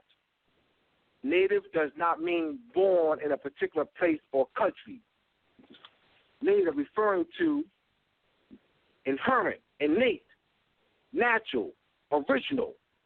So because Hillary Clinton and Donald Trump were born on the central part of North America that they falsely called United States America /US/US, doesn't make them native to the land. It means referring to innate, inherent, natural, and not artificial. They're using just solely. So I am an American because I am native, and that's based in just synchronous, blood, not just solely. So they're using arts of words to deceive, to steal the land. So they're not Americans. I'm an American because I was born in America. That doesn't make Tarhaka an American because it ain't based on where one is born. It's based on blood, lineage, ancestry, descent, consanguinity, bloodline, pedigree, parentage. So they suppress the concept of that. And you're using just solely born in. And also the United Nations are interchanging nationality with citizenship as though they have the same meaning, same origin, and referring to the same jurisdiction. Article 1948, United Nations Human Rights Proclamation. Article 15, Sections 1 and 2. Section 1 reads, everyone has a right to a name and nationality. Here we go. Here's the kicker. Here's the birthright theft. Here's the deception. Here's the fraud. Here's the land theft. This definition that I'm about to give you is based in European occupation, conquering, European conquest, European invasion, European subjugation. Here we go. Article 15, Section 2. Everyone has a right to change. Everyone has a right to change his nationality. Everyone has a right to change his nationality. Everyone has a right to change his nationality. Tarhaka, you can't change your bloodline. Tarhaka, you can't change your descent, your ancestry, your pedigree, your lineage. All right? What they're doing, I'm showing y'all. 1948, Human Rights Proclamation, Article 15, Section 2. They're using, that's birthright theft. They're using nationality as though it means citizenship. They're interchanging citizenship and nationality as though they have the same origin, same meaning, referring to the same jurisdiction. Nationality comes about through a biological process. It's inherent, innate. It's based in genetic connection, where citizenship is political. You can't acquire nationality. You acquire citizenship. They're using the word acquire with nationality. You cannot acquire nationality. Nationality is inherited. Tarhaka can acquire a car. Tarhaka can acquire a book. Tarhaka can acquire a book, a radio. Tarhaka can acquire a phone. He cannot acquire nationality. Nationality, they're using the wrong word, but that's deliberate. We can't read. That's why I wanted this time for Tarhaka to teach the people how to read. I'm showing deception through language.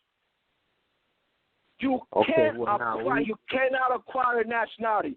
Nationality is inherited. It's passed down biologically, not politically. You're absolutely correct. But nationality has a political function, nationality has a political function, but that nationality is not acquired through political means. Nationality is inherited. We got another caller with his hand raised. All right, good. Right on. I'm gonna open up area code 580.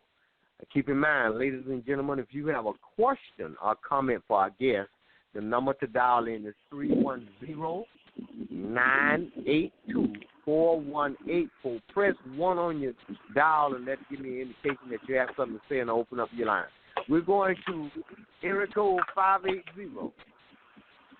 580, you're on the air. Peace, man. Peace. How you doing? I'm fine, man. Well, I just had a few questions. Let me have it. I was under the impression through the definition of nationality that it can be acquired. I thought your nationality is basically just the allegiance to nation, your allegiance what allegiance to what nation you have. Is that not correct? No, that's not how. That's not all right. Nationality is not acquired. We're talking about what is the definition of nationality? Let me explain. Just give me a minute, brother. Just give me a minute. I got you. I'm not talking about the political function of it. I'm not talking about the political application of nationality. I'm not talking about that. Let's talk about how. All right. What is the process by which one gains his or her nationality? What is that process? It's by a biological process. All right? The reason I'm doing this, family, once again, the United Nations Proclamation, 1948, United Nations Human Rights Proclamation, Article 15, Section 1 and 2. Section 1 reads of Article 15, everyone has a right to a name and nationality. That's called self-determination, right? All right. Let me finish, brother. Let me finish. Article 15, Section 2 reads, everyone has a right to change his nationality. Brother, you can't change your nationality. So let's put it in the context in which I'm saying this. The context in which I'm saying this is to address that fraud.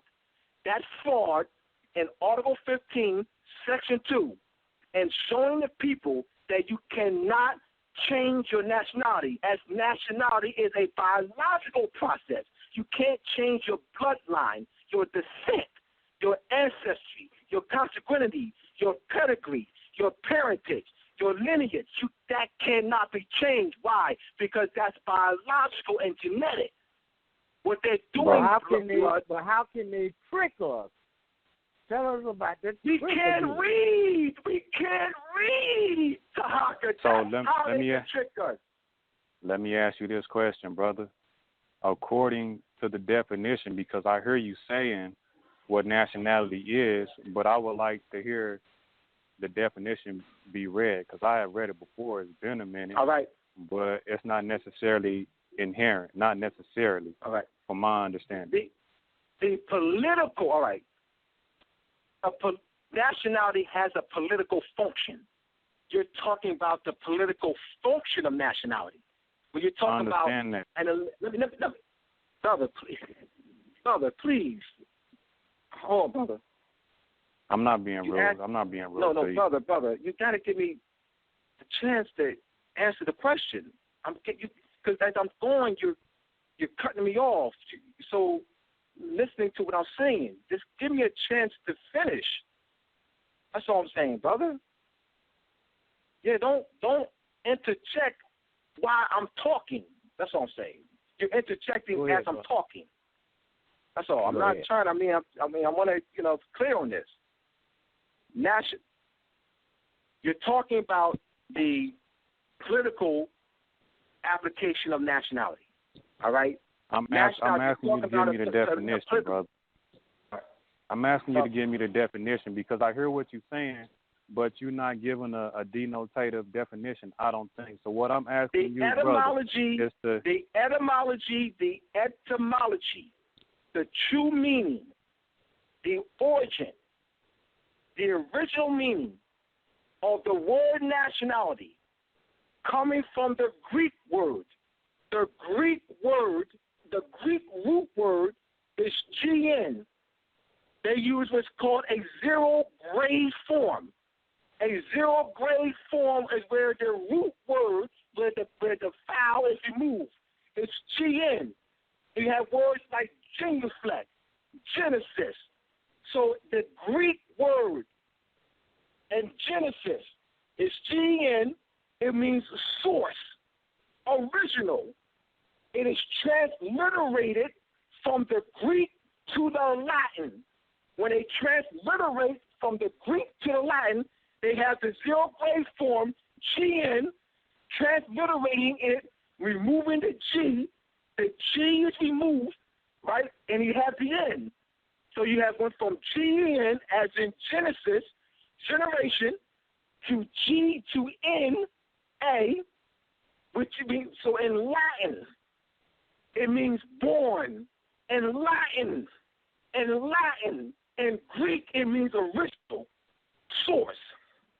So the meaning of nationality means original and source. That's the etymology of it. I gave you the definition. Okay. Can I ask a question? Are you finished? Go ahead. No, I gave the definition. Okay. Go ahead, brother.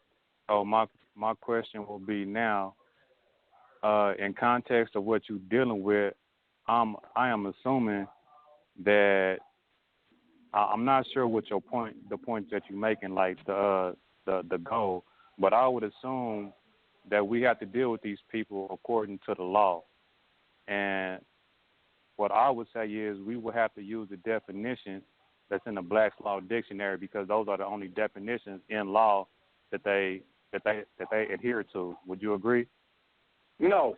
All right. No. All right. Let me explain. About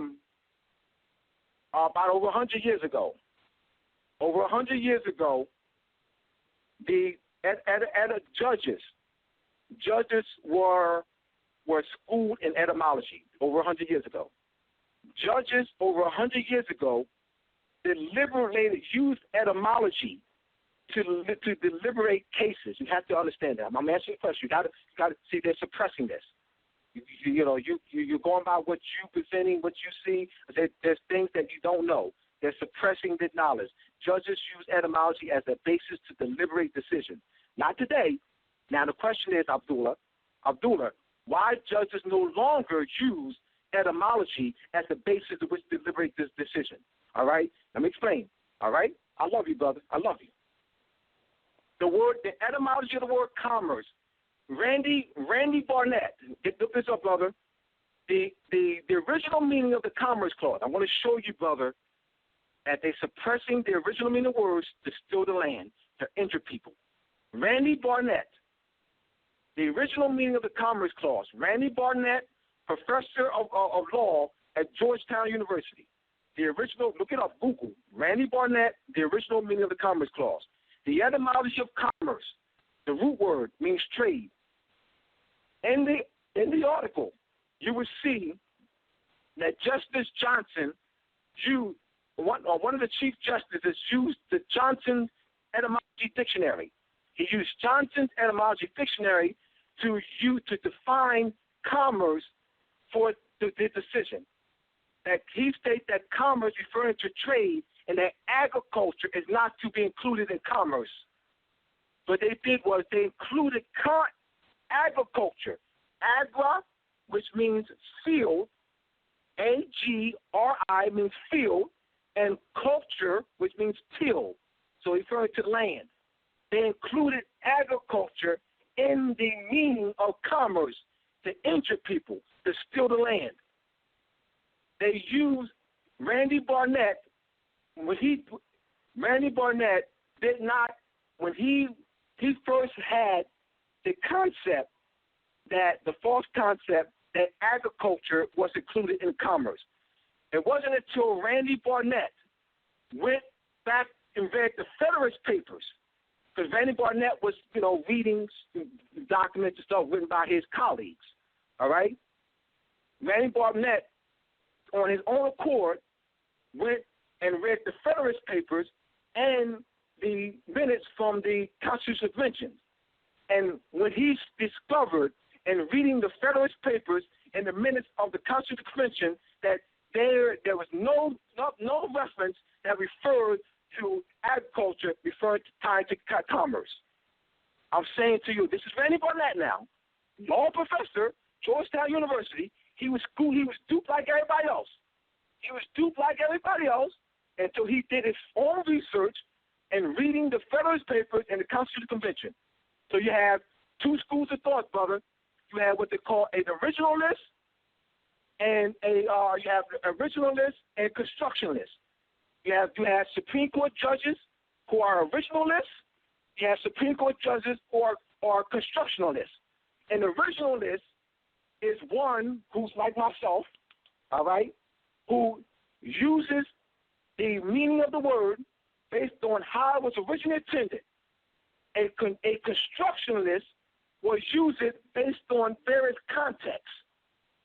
So you have to understand how they're using it. You have this whole debate now. You have this whole fight between originalists and constructionists. All right? Now just write this down. Write it down. Originalists and constructionists. There's things that you need to know. You need to understand. All right? I know what you're talking about, brother. I want you to read that, brother, so you can see how they're using arts of words to steal the land. How you have this, how they put commerce. Got another question for you, brother. To include commerce, agriculture into commerce. All right, to steal the land. Hold on a minute. Hold on a minute. Before you ask that other question, brother, I'm gonna bring this other caller in at area code 717. Just hold on 1 second, and you can ask your question, and then we can get on to this caller here and see what he wants. Area code 717. 717, you're on the air. 717. Okay, we don't have a 717. All right, go ahead. What's your question, brother? So I understand that there are two like fighting paradigm amongst judges on how they come to their conclusions. I really think it's arbitrary, and I don't think it should be like that. I think it should be a set standard on how they come to these decisions. And that's the whole debate in itself. Are the decisions arbitrary, or are they basing it off of, are they basing it off their own beliefs? Are they basing it off of history? I know that whole argument I've dived into jurisprudence, so I'm familiar with what you're talking about. But my question to you, with the example that you gave me, had to do use the etymology dictionary in order to define a term, and then win his case in court through a dictionary besides the law dictionary. What I would want to ask you, brother, is if I was try to do the same thing with a dictionary, and I took it into court and say, look, let's use the example person. Everybody knows I'm familiar with person, and I say, look, according to this dictionary, person is just a person. and not a legal fiction? Are they going to go for that? You know what I mean? So I understand. No, brother. You're not you're not giving the complete information. All right. In the 3rd edition, and the 4th edition, and the 5th edition of Black's Law Dictionary, they do the definition for person being a natural person is in that dictionary. They use person in Black's Law Dictionary because the way you're presenting it is that there is no reference to the word person being used in reference to natural person. They use in the dictionary on the person. That's used in there's 2 classifications. You have natural person and artificial person. So I want those to go to Black's Law, to go to 3rd edition, 4th edition, 5th edition, 6th edition of the Black's Law Dictionary and look up the word person. You will see that there's 2 distinct classifications, artificial person and natural person. So we got to be very clear that is in the Black's Law Dictionary. That's not my dispute, though. That's not my dispute. Hold on, but I'm saying, but you didn't say that. I mean, you're not letting me finish. You didn't say. Okay, well, we know this. Hold on a minute. Go ahead, brother. What is your main point? What are you trying to get to, brother? Me, myself? Me? Yeah. My point is that he's talking about nationality as in we're being duped through that. When I don't see that, whenever I look up in a Black's Law Dictionary, and that's the dictionary that they say that we have to use in law. Well, you know what I mean? let me help you out. Let me help you all out with this one. First of all, this is what we have to understand. You can't build a house without a foundation. The foundation of what we're dealing with is we're dealing with a nation of people that is occupying native land, and they don't have a history. Now, they have gotten a hold of some stuff that we originally had, and they become wordsmiths. They use words to distort meanings of stuff to subjugate the people and hold them in prison. We can learn everything we could possibly learn about the game, but the most important thing that we need to learn is everything about our own self and our own history.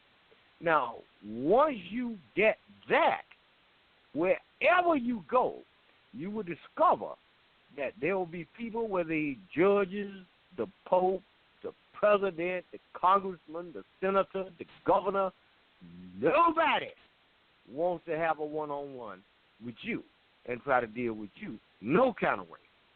The books are there for you to understand. You can gain a lot of power from this thing. But what we don't want to do is we don't want to put the real power to the side, which is knowledge of self, and get bogged down in a conglomerate of investigation and try to use nothing that somebody else created who don't even have a history to do nothing with. So if you have knowledge of self, you have a great deal of information that comes from somewhere else. But the main thrust of your power in dealing with any situation will come from the knowledge of your own self. I hope let me okay. Can I ask a question? Wait, hold on, brother, hold on. Let me say this: that I don't. For those who are listening, I don't want the point to get lost. You got to go back to the original premise. I quoted Article 15, Section 1 and 2 of the 1948 Civil Rights Proclamation. Article 15. No, brother, please. Let him talk, brother. Go ahead. Please. Go ahead.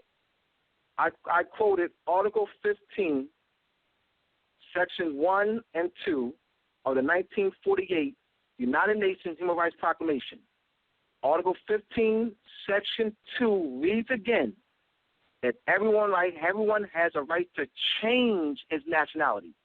You cannot change your nationality is as nationality is based in blood, ancestry, just sanguineous, pedigree, national origin. How can one change his nationality? How can one change his nationality, all right, that's connected to his mother, that's a blood tie, that's based in a biological process, that's inherited, that cannot be changed. So I'm showing you that article is deceptive.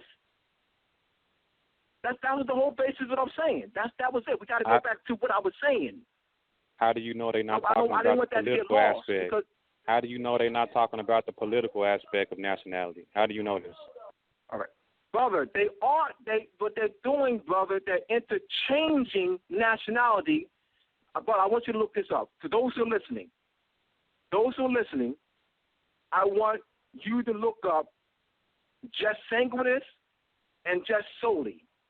I want you to look up, they have an international law. They call it the 5 process by which one can acquire nationality. A process by which one acquires nationality. Subjugation, naturalization, they have secession. All right, so there's which one can acquire nationality. Now, nationality is not acquired. If we don't understand the words, nationality is inherited. They're using the wrong word. You can't acquire a nationality. All right. Now what the Europeans have done was suppress the consanguinity sense of nationality. They're using nationality and citizenship as though they're interchangeable.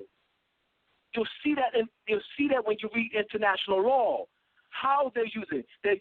In 1935, the 1935 German Nationality Act. The 1935 German Nationality Act, where they nationalized Germany, before Germany was using the German nationality in a political sense. The 1935 German Nationality Act stated that the German nationality would be used in a consanguinity sense and not in a political sense. So they were using just solely. So what they did in the 1935 German Nationality Act, they went to the principle of just sanguineous, which means blood. So they're doing what the Europeans have done was that Article 15, Section 2 is based in just solely. The just solely is designed to store the birthright. Just sanguineous restores the birthright because it's the blood connection. That's where I'm coming from, fam. So we have to teach our people the blood connection. The basis of the political. Hear me out, brother. Let me finish, brother. The basis of the political. You're getting kind of redundant. You keep saying the same thing over and over again. I want to speak too. I don't want to cut you off. Hold on a minute.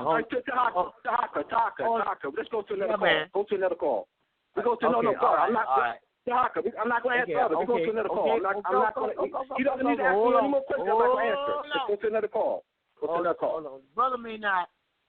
The brother may not be understanding. It doesn't matter what someone puts on paper about who you is and who you are not supposed to be. The most important thing is for you to know who you are and be able to lay it down and put it on the table, call on anybody in the universe to dispute it. I agree with you, Tarhaka. So there's no need. I'm ready for another call, Doctor. I'm going to let you talk. I'm ready. I'm done. Go ahead, bro. There's no need for another for call. us to debate about nationality and what somebody else said about who they think you are. We already know that these folks, they got a game going. Everybody on Earth have a nationality. Even the UN said that no man should be deprived of a nationality. Okay, that's a given. Right. However, the question still remains, what is it that you know about you that you are comfortable with and you can put on the table and call all people on the planet to say that you have told a lie. Can I ask a question? As far as I'm understand. What's your question? Because I'm along the lines with you, because I don't get what the brother is getting at as far as how we're supposed to combat this, because the only way that I can see let me explain it to you. Is through law. We're not talking about combating anything. What he is doing is he's giving you the breakdown on the word smithingness that they have used to divide the people. What he is giving you is the hidden meaning behind the word. He's breaking it down for you. He's not trying to tell you anything that has not always been there all the time. The individual that has not understood what's going on or what is happening to him is his fault. But today, what we're doing is making it clear about what's going on, the words, the meanings behind the words that we may not have understood in order to make some progression. There is no need for a debate. There is no debate. We're talking about a people. I'm not debating with the brother. I'm not debating with the brother, man. I just have some questions. Native to the land. The oldest people on the land are the original owners of the land are the same people it always was. We native to everywhere on earth. When we're talking about anything that a European has brought to this planet as brand new, we're making a mistake. He ain't native nowhere. How are we supposed to use the information that the brother is bringing forth, though? This is what my question is. Like, I understand. Okay, let's say everything that he's saying is true. Okay, right. What are we supposed to do about it? How do we use that information? The way to do it, the way to accomplish, and the answer to your question is you're going to have to read and you have to do research. At the beginning of the broadcast, the brother gave you access to his website, the books and stuff that he has written, and not only that, it's all over YouTube, it's all over Google. The information is out. It's already out there.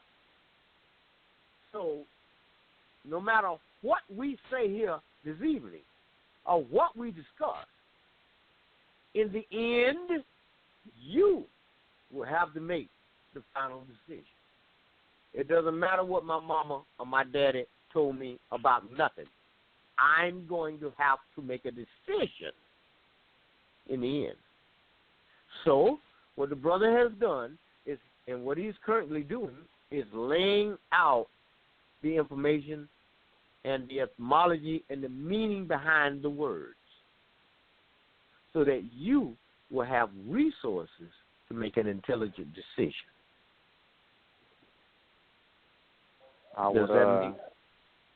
Yeah, that makes sense in that context. But then whenever I try to ask the brother a question about it, it seems that he gets offensive. I mean, you have to. I am challenging what he's saying, but it doesn't have. It's not in a derogatory way. I never disrespected him. He gets long-winded, and I can never ask a question. That's the problem. We're not here to challenge anything. You don't want to challenge anything. If you want to challenge something, you're supposed to challenge information. You're supposed to question everything. You're supposed to question everything that gets posed to you. Wait a minute, brother. Hold on. If you want to challenge something, challenge the individuals that's created the problem. I mean, he might be creating another problem. You never know. You're supposed to challenge information. You're always supposed to question information. If you have a problem, if you got I don't have a problem. I don't have a problem. Your brother, or if it's something that your brother No. I don't have a problem with that. Don't like. I don't have a problem. No. Let's not put no. No, I don't have a problem. This is what I don't have you a problem. do. You I'm should questioning the contact information. your brother and sit down with your I don't brother have a or problem. communicate with your brother and then I solve don't have the a problem. problem. I don't have a problem with that, come brother. on international forum to attack We're your talking about brother the or information. cut off minds in regards to your brother. Don't do that. We're talking Don't about ever do that. about the information. We're talking about the information. I don't have a problem with that, man. I just told you what to do. I don't have a problem with that that, you man. understand that you don't like. See, right now, what you're doing now is I'm talking to you, and you are talking to me at the same time. This is called cutting off minds. No, That's because you put words in my mouth and said I had a problem with that brother. Listen, I don't have a problem with that brother.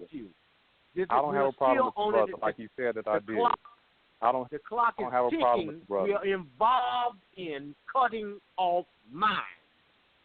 That's what we're I'll involved let y'all go ahead with now. the conversation, man. Go ahead. All right. Adios. Next caller. Okay, Brother Abdul. Next caller. Come on, man. Next caller. Yeah, Brother Tarhaka. Air code 717. Peace, guys. Salim Wan. Come on, man. Peace, can you hear me? Yes, sir. It sounds kind of like echo-ish. Yeah, you echo. It's echo. You on the speaker? No, I'm driving my truck. Cut the speakerphone off, man. Come on. We can't hear it. There's no need. I can't hear it. Can you hear me now? All right. Yeah, hear you loud and clear. Let's have it. I'm just going to call in so I support y'all and understand what y'all saying. There's a lot of rearrange of words and misconception of words and the real meaning. I've been looking that up and researching that myself. I'm just calling in to say I support y'all and I'm listening to what y'all got to say. What did you say? I didn't hear you, brother. Yes. I said I'm just calling in to support y'all and I appreciate what y'all doing out here. Oh, thank you, brother. Well, thank you, man. All right. All right. Well, hold on a minute, Brother Abdul. Let me go back up here and see what we got going. Brother, commit to you. You still on the air? Yeah, can you hear me? Yeah, man. Come on in here. You can hear me, brother? Yes, sir. You come across loud and clear.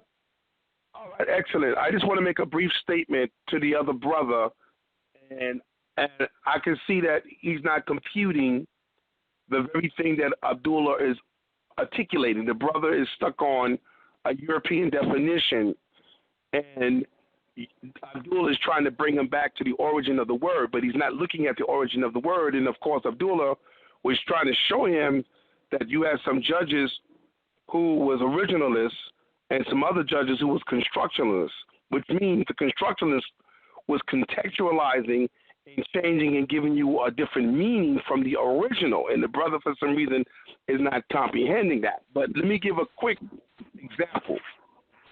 My wife is from Guyana. And Guyana is an American state.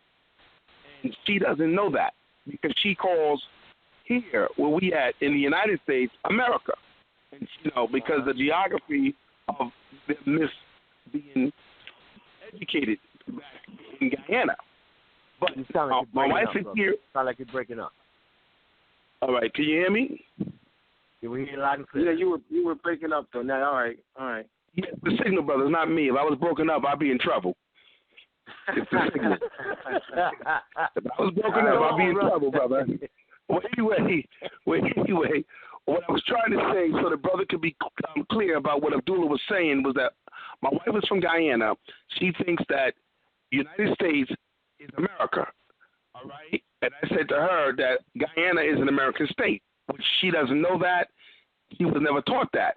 But what I told her when she was here, I said to my wife, I said, listen, if they ask you, any government official asks you when you make an application for any benefit here,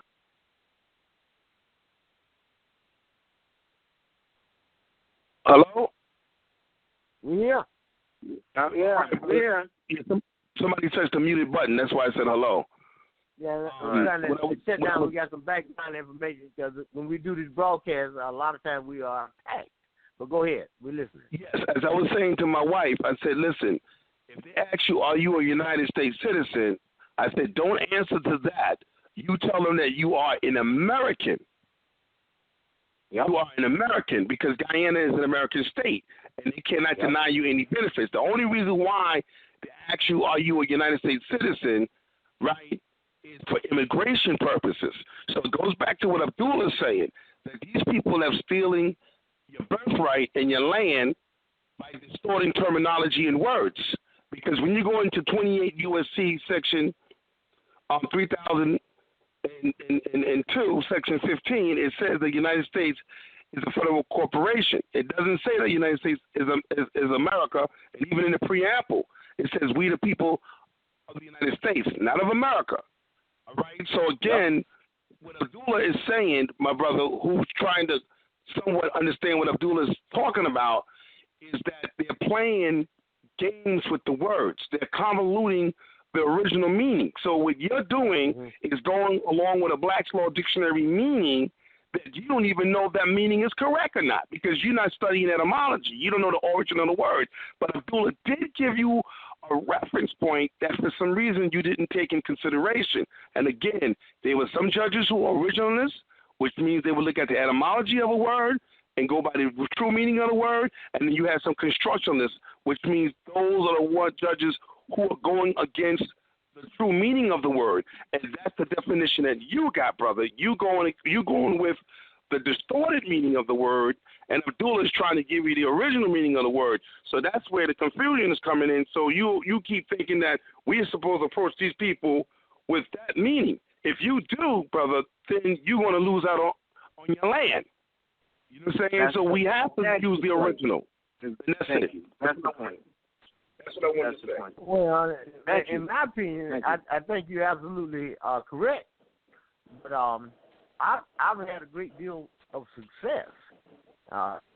Every which way it turned, all over America, from just simply being able to explain in great detail with people, places, times, events, and literature about what I know about my own self, my own ancient culture.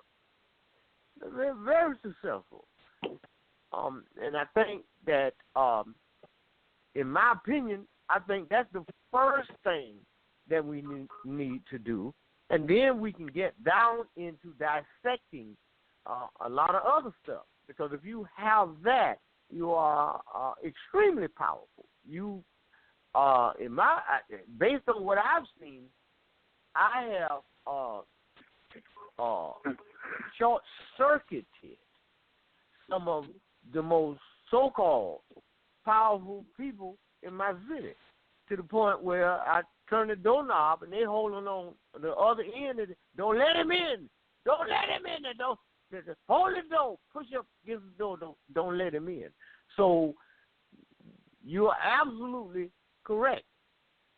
The wordsmith game is going on. They did all this dissecting and all this right here.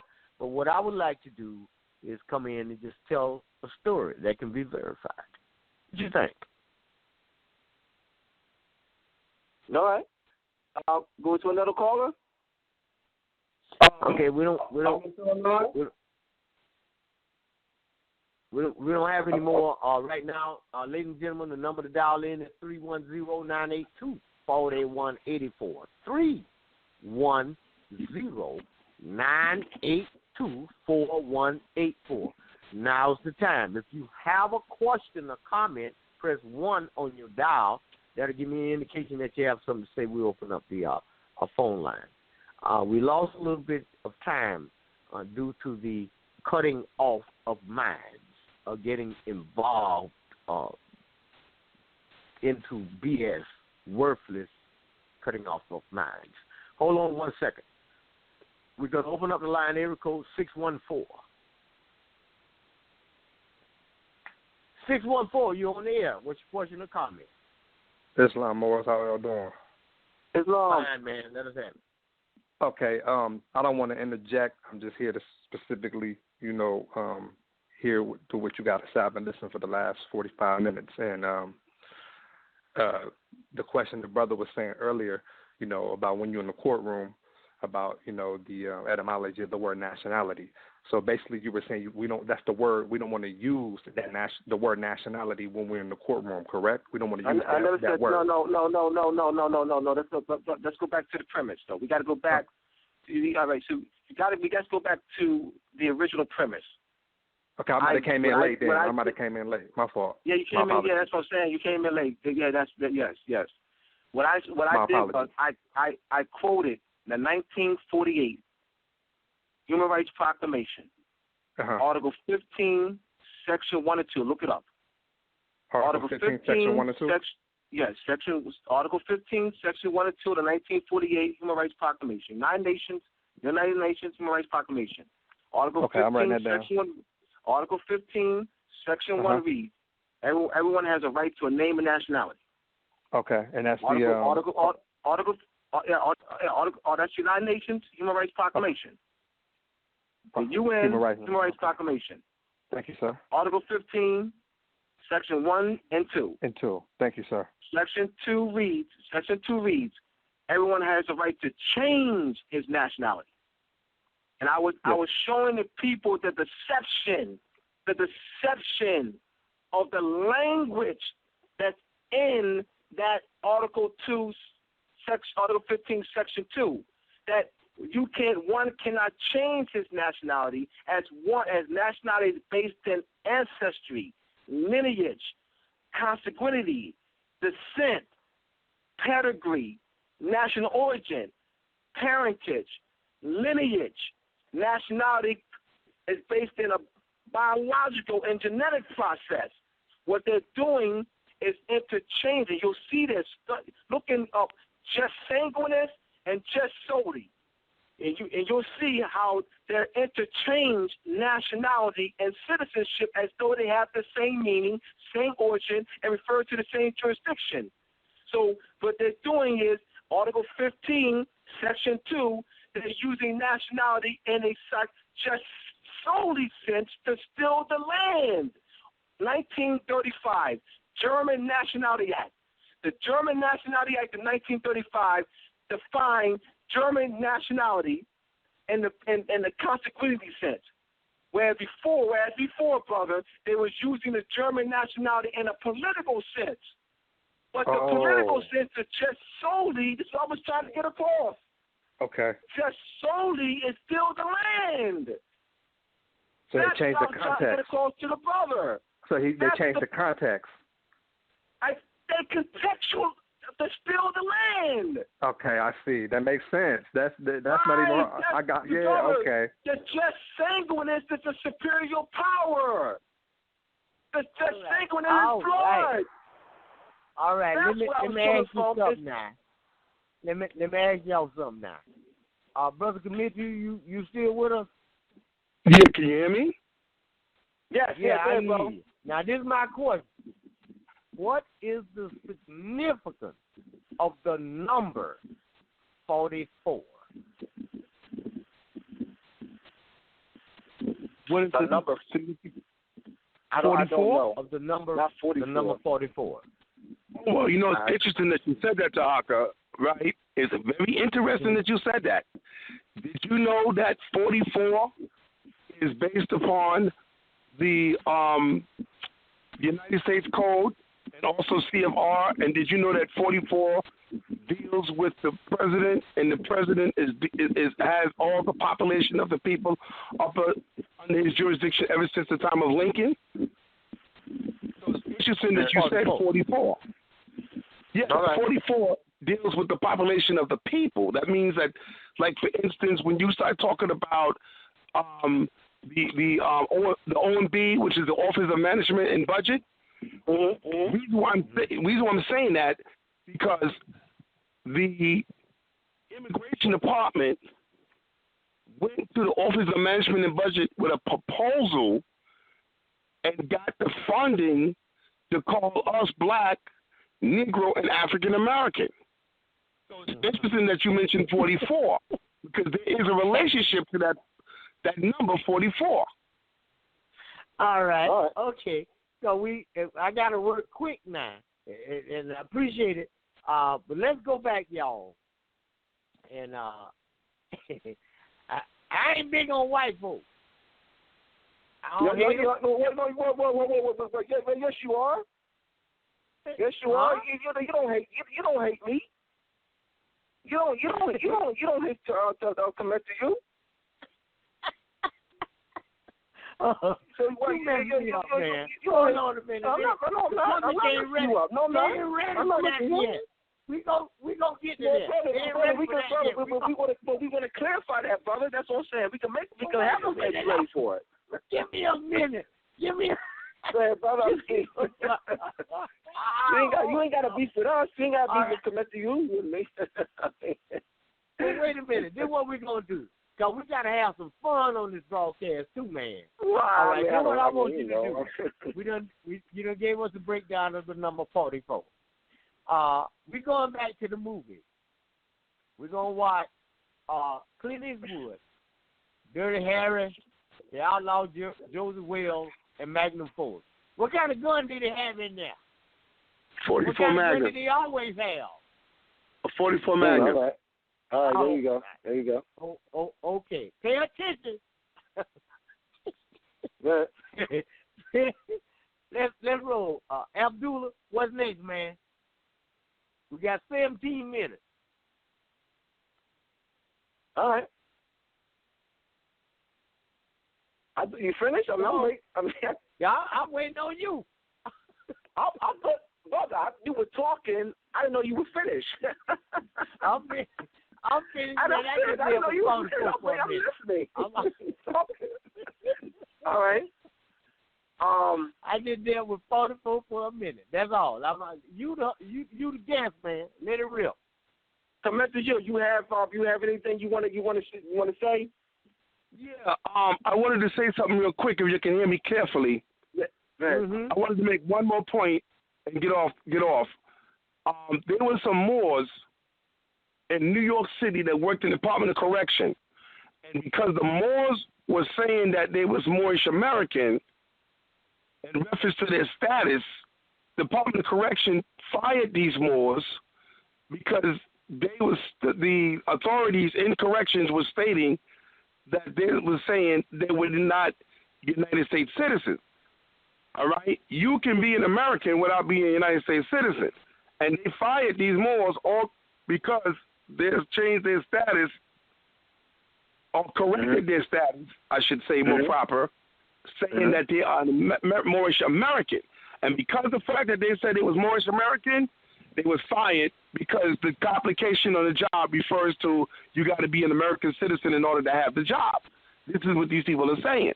So American and United States citizen is not synonymous, because if it was synonymous, those correction officers would have still had their job. That's all I had to say, brother. All right. All right. Any other hands up? Any other hands up? No, we're going on. Now we have you were telling us about the astrology and the zodiac and stuff. I would like to. Since we have I got 15 minutes, so let me continue. All right. Go ahead. Now, if you look at SEALs, Navy SEALs, it's the SEAL of the Coast Guard, United States Coast Guard, Presidential SEAL. The SEALs read.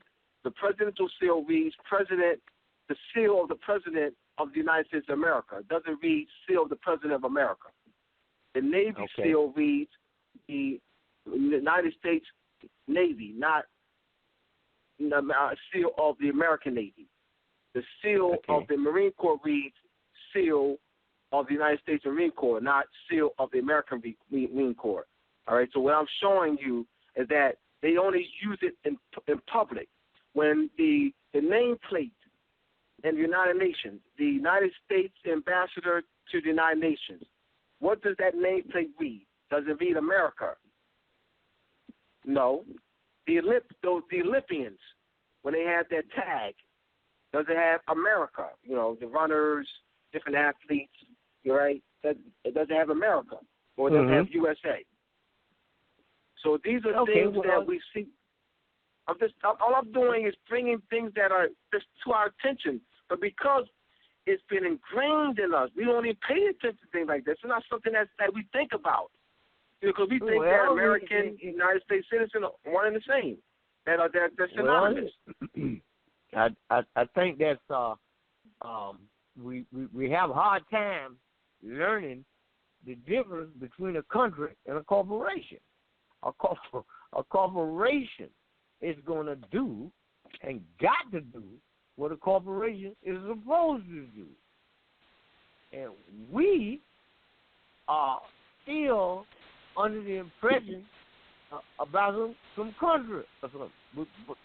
But the whole thing is the corporation is doing what corporations do. We have one of the most extraordinary things on the planet. This is the most extraordinary thing on the planet that is occurring inside the United States. We have an election process. We have the voting. We have people running out. I'm going to vote for this person. I'm going to vote for that person. We're going to do this, that, and other. No other nation, and to my understanding, on earth has been successful at dealing with a political situation to adopt a president for their corporation. Because I look at the situation this way. If the president of Walmart is about to change hands, we don't run out there going to vote for the new president of Walmart, but we run out to vote for the president of the United States, which is a corporation. Let me understand that, man. Give me a breakdown. But Tarhaka, you said something. I listen to language. But I listen to what you're saying. I listen to language. You said no other nation. Other. I mean, when you said no other nation, that implies United States is a nation. You said no other nation does this. That implies that United States is a nation, and you found it. Okay. So that's what I was saying. United States is not a nation. So you're clear on that. You're clear on what it is. That's all. So we don't need to say no other nation. Because give us a breakdown on exactly what it is. I was talking about the language. I was talking about how you were explaining it, and as you explained the election, all right. And you were saying that people go out and they vote for a president, all right. And you were saying that no other nation does this. Okay. That means that you are referring to United States as a nation. And it's not. All so right. I wanted to be, for those who are listening. All right. We want to be very clear to never refer to the occupying power as a nation. Because by language. Exactly. All right. Okay. Well, what are they? Well, you said it. All right, we got 10 minutes. Give us a breakdown on what I should have said. All right, and what it means. All right. Well, you should have said nations don't do this. Like no other nation. Let's say nations don't do this. Let's say nations don't do, and I'm referring to the way you were talking about the election process. You were saying no other nation. The proper thing was nations don't do this. Because then you're not saying that, you're not referring to or implying that United States is a nation. That's what I'm saying. This the syntax. I'm looking at the syntax of what you were saying. All right, the construction of it. What implies to the reader or listener that you're referring to the United States as a nation. So nations don't do this. The United States is not a nation at all. United States, because we understand that the word colonization and occupation are synonymous. So we want to be very clear that they are occupying and colonizing our land. The United Nations has the Declaration of granting independence to colonial peoples, colonial countries, and peoples. You also have the third decade, the United Nations' third decade of the eradication of colonialism. So there are declarations in the United Nations that address the issue of occupation and colonization. So Moorish land is under occupation and colonization by occupying power known to the world as United States of America /US U.S./USA. That's an occupying power, because we want to be clear on the political state of affairs. What is the political state of affairs of our nation? What is the political state of affairs of our land that is under European occupation and colonization? We must continue to push that so we can to invoke the eradication of the United Nations, eradication of the third decade of the colonization, of eradicating colonization, the granting in the United Nations, granting independence to colonial countries and peoples. We are a colony, brother, they're not states. See, this is, we got to understand language, brother. I want people to look up colony, Tarhaka. Look up colonization. Look up the word colonization. Okay. We can't read. Brother, they're not states. Their political state of affairs doesn't change. Time period doesn't change it, brother. All right. Time period, 100 years, 200 years, they're still colonies, brother. And you're going to see, Tarhaka, in reading colonization, that the definition of colonization is synonymous with the definition of occupation. What they've done was they've called themselves states to hide the fact that they're still colonizing our land. So we don't think that, because we're saying state. In international law, a state is a sovereign and independent body politic. They are colonies even to this day, and the time period doesn't change that. What is the state of the political affairs? They are still occupying and colonizing our land. That has not changed. And we've got to be clear. They did that to smokescreen the native people. Well, let me ask you this. They give themselves an error. Go ahead. Go read it. Let me ask you this. You and brother, commit to you. What is it, because we only have 6 minutes, could you both give us what is it that we should be doing right now to solve the problem? All right. In 1789, 1790, 8 Moors, you have the husbands, Samuel, Hammond, Daniel, and Francis. They petitioned the House of General Sessions, the Court of General Sessions, United States Court of General Sessions, for a clarification of their legal status. After purchasing their freedom, they had already purchased their freedom. They knew they wanted to be assured if they were accused of a crime and amenable to be brought to justice, that they would be tried under constitutional law and not under the Black Code and Negro Act. They petitioned the Court of General Sessions for clarification of their legal status. The court ruled that they were indeed Moors and not subject to Morocco, and therefore not subject to the Black Code and Negro Act. So what I'm saying, what they did then is what we have to do today. Clarify the legal status of our people. What is the nationality? What is the nationality of these people? Clarify their legal status. In so doing that, you now bring the people back into the constitutional form of government. Anything short of that, brother, if you're not talking that, fam, you're not talking the solution. You must first, in order for these people to have standing in law, judicial standards, standing in law, they must be declared their Moorish nationality as classified as black, Negro, color, Latino, Spanish, Puerto Rican, Indian, West Indian. They had no political power. They had no standing in law. They are subject to black code in the Negro Act. So you must stress that. That is, brother, that's the first issue in law.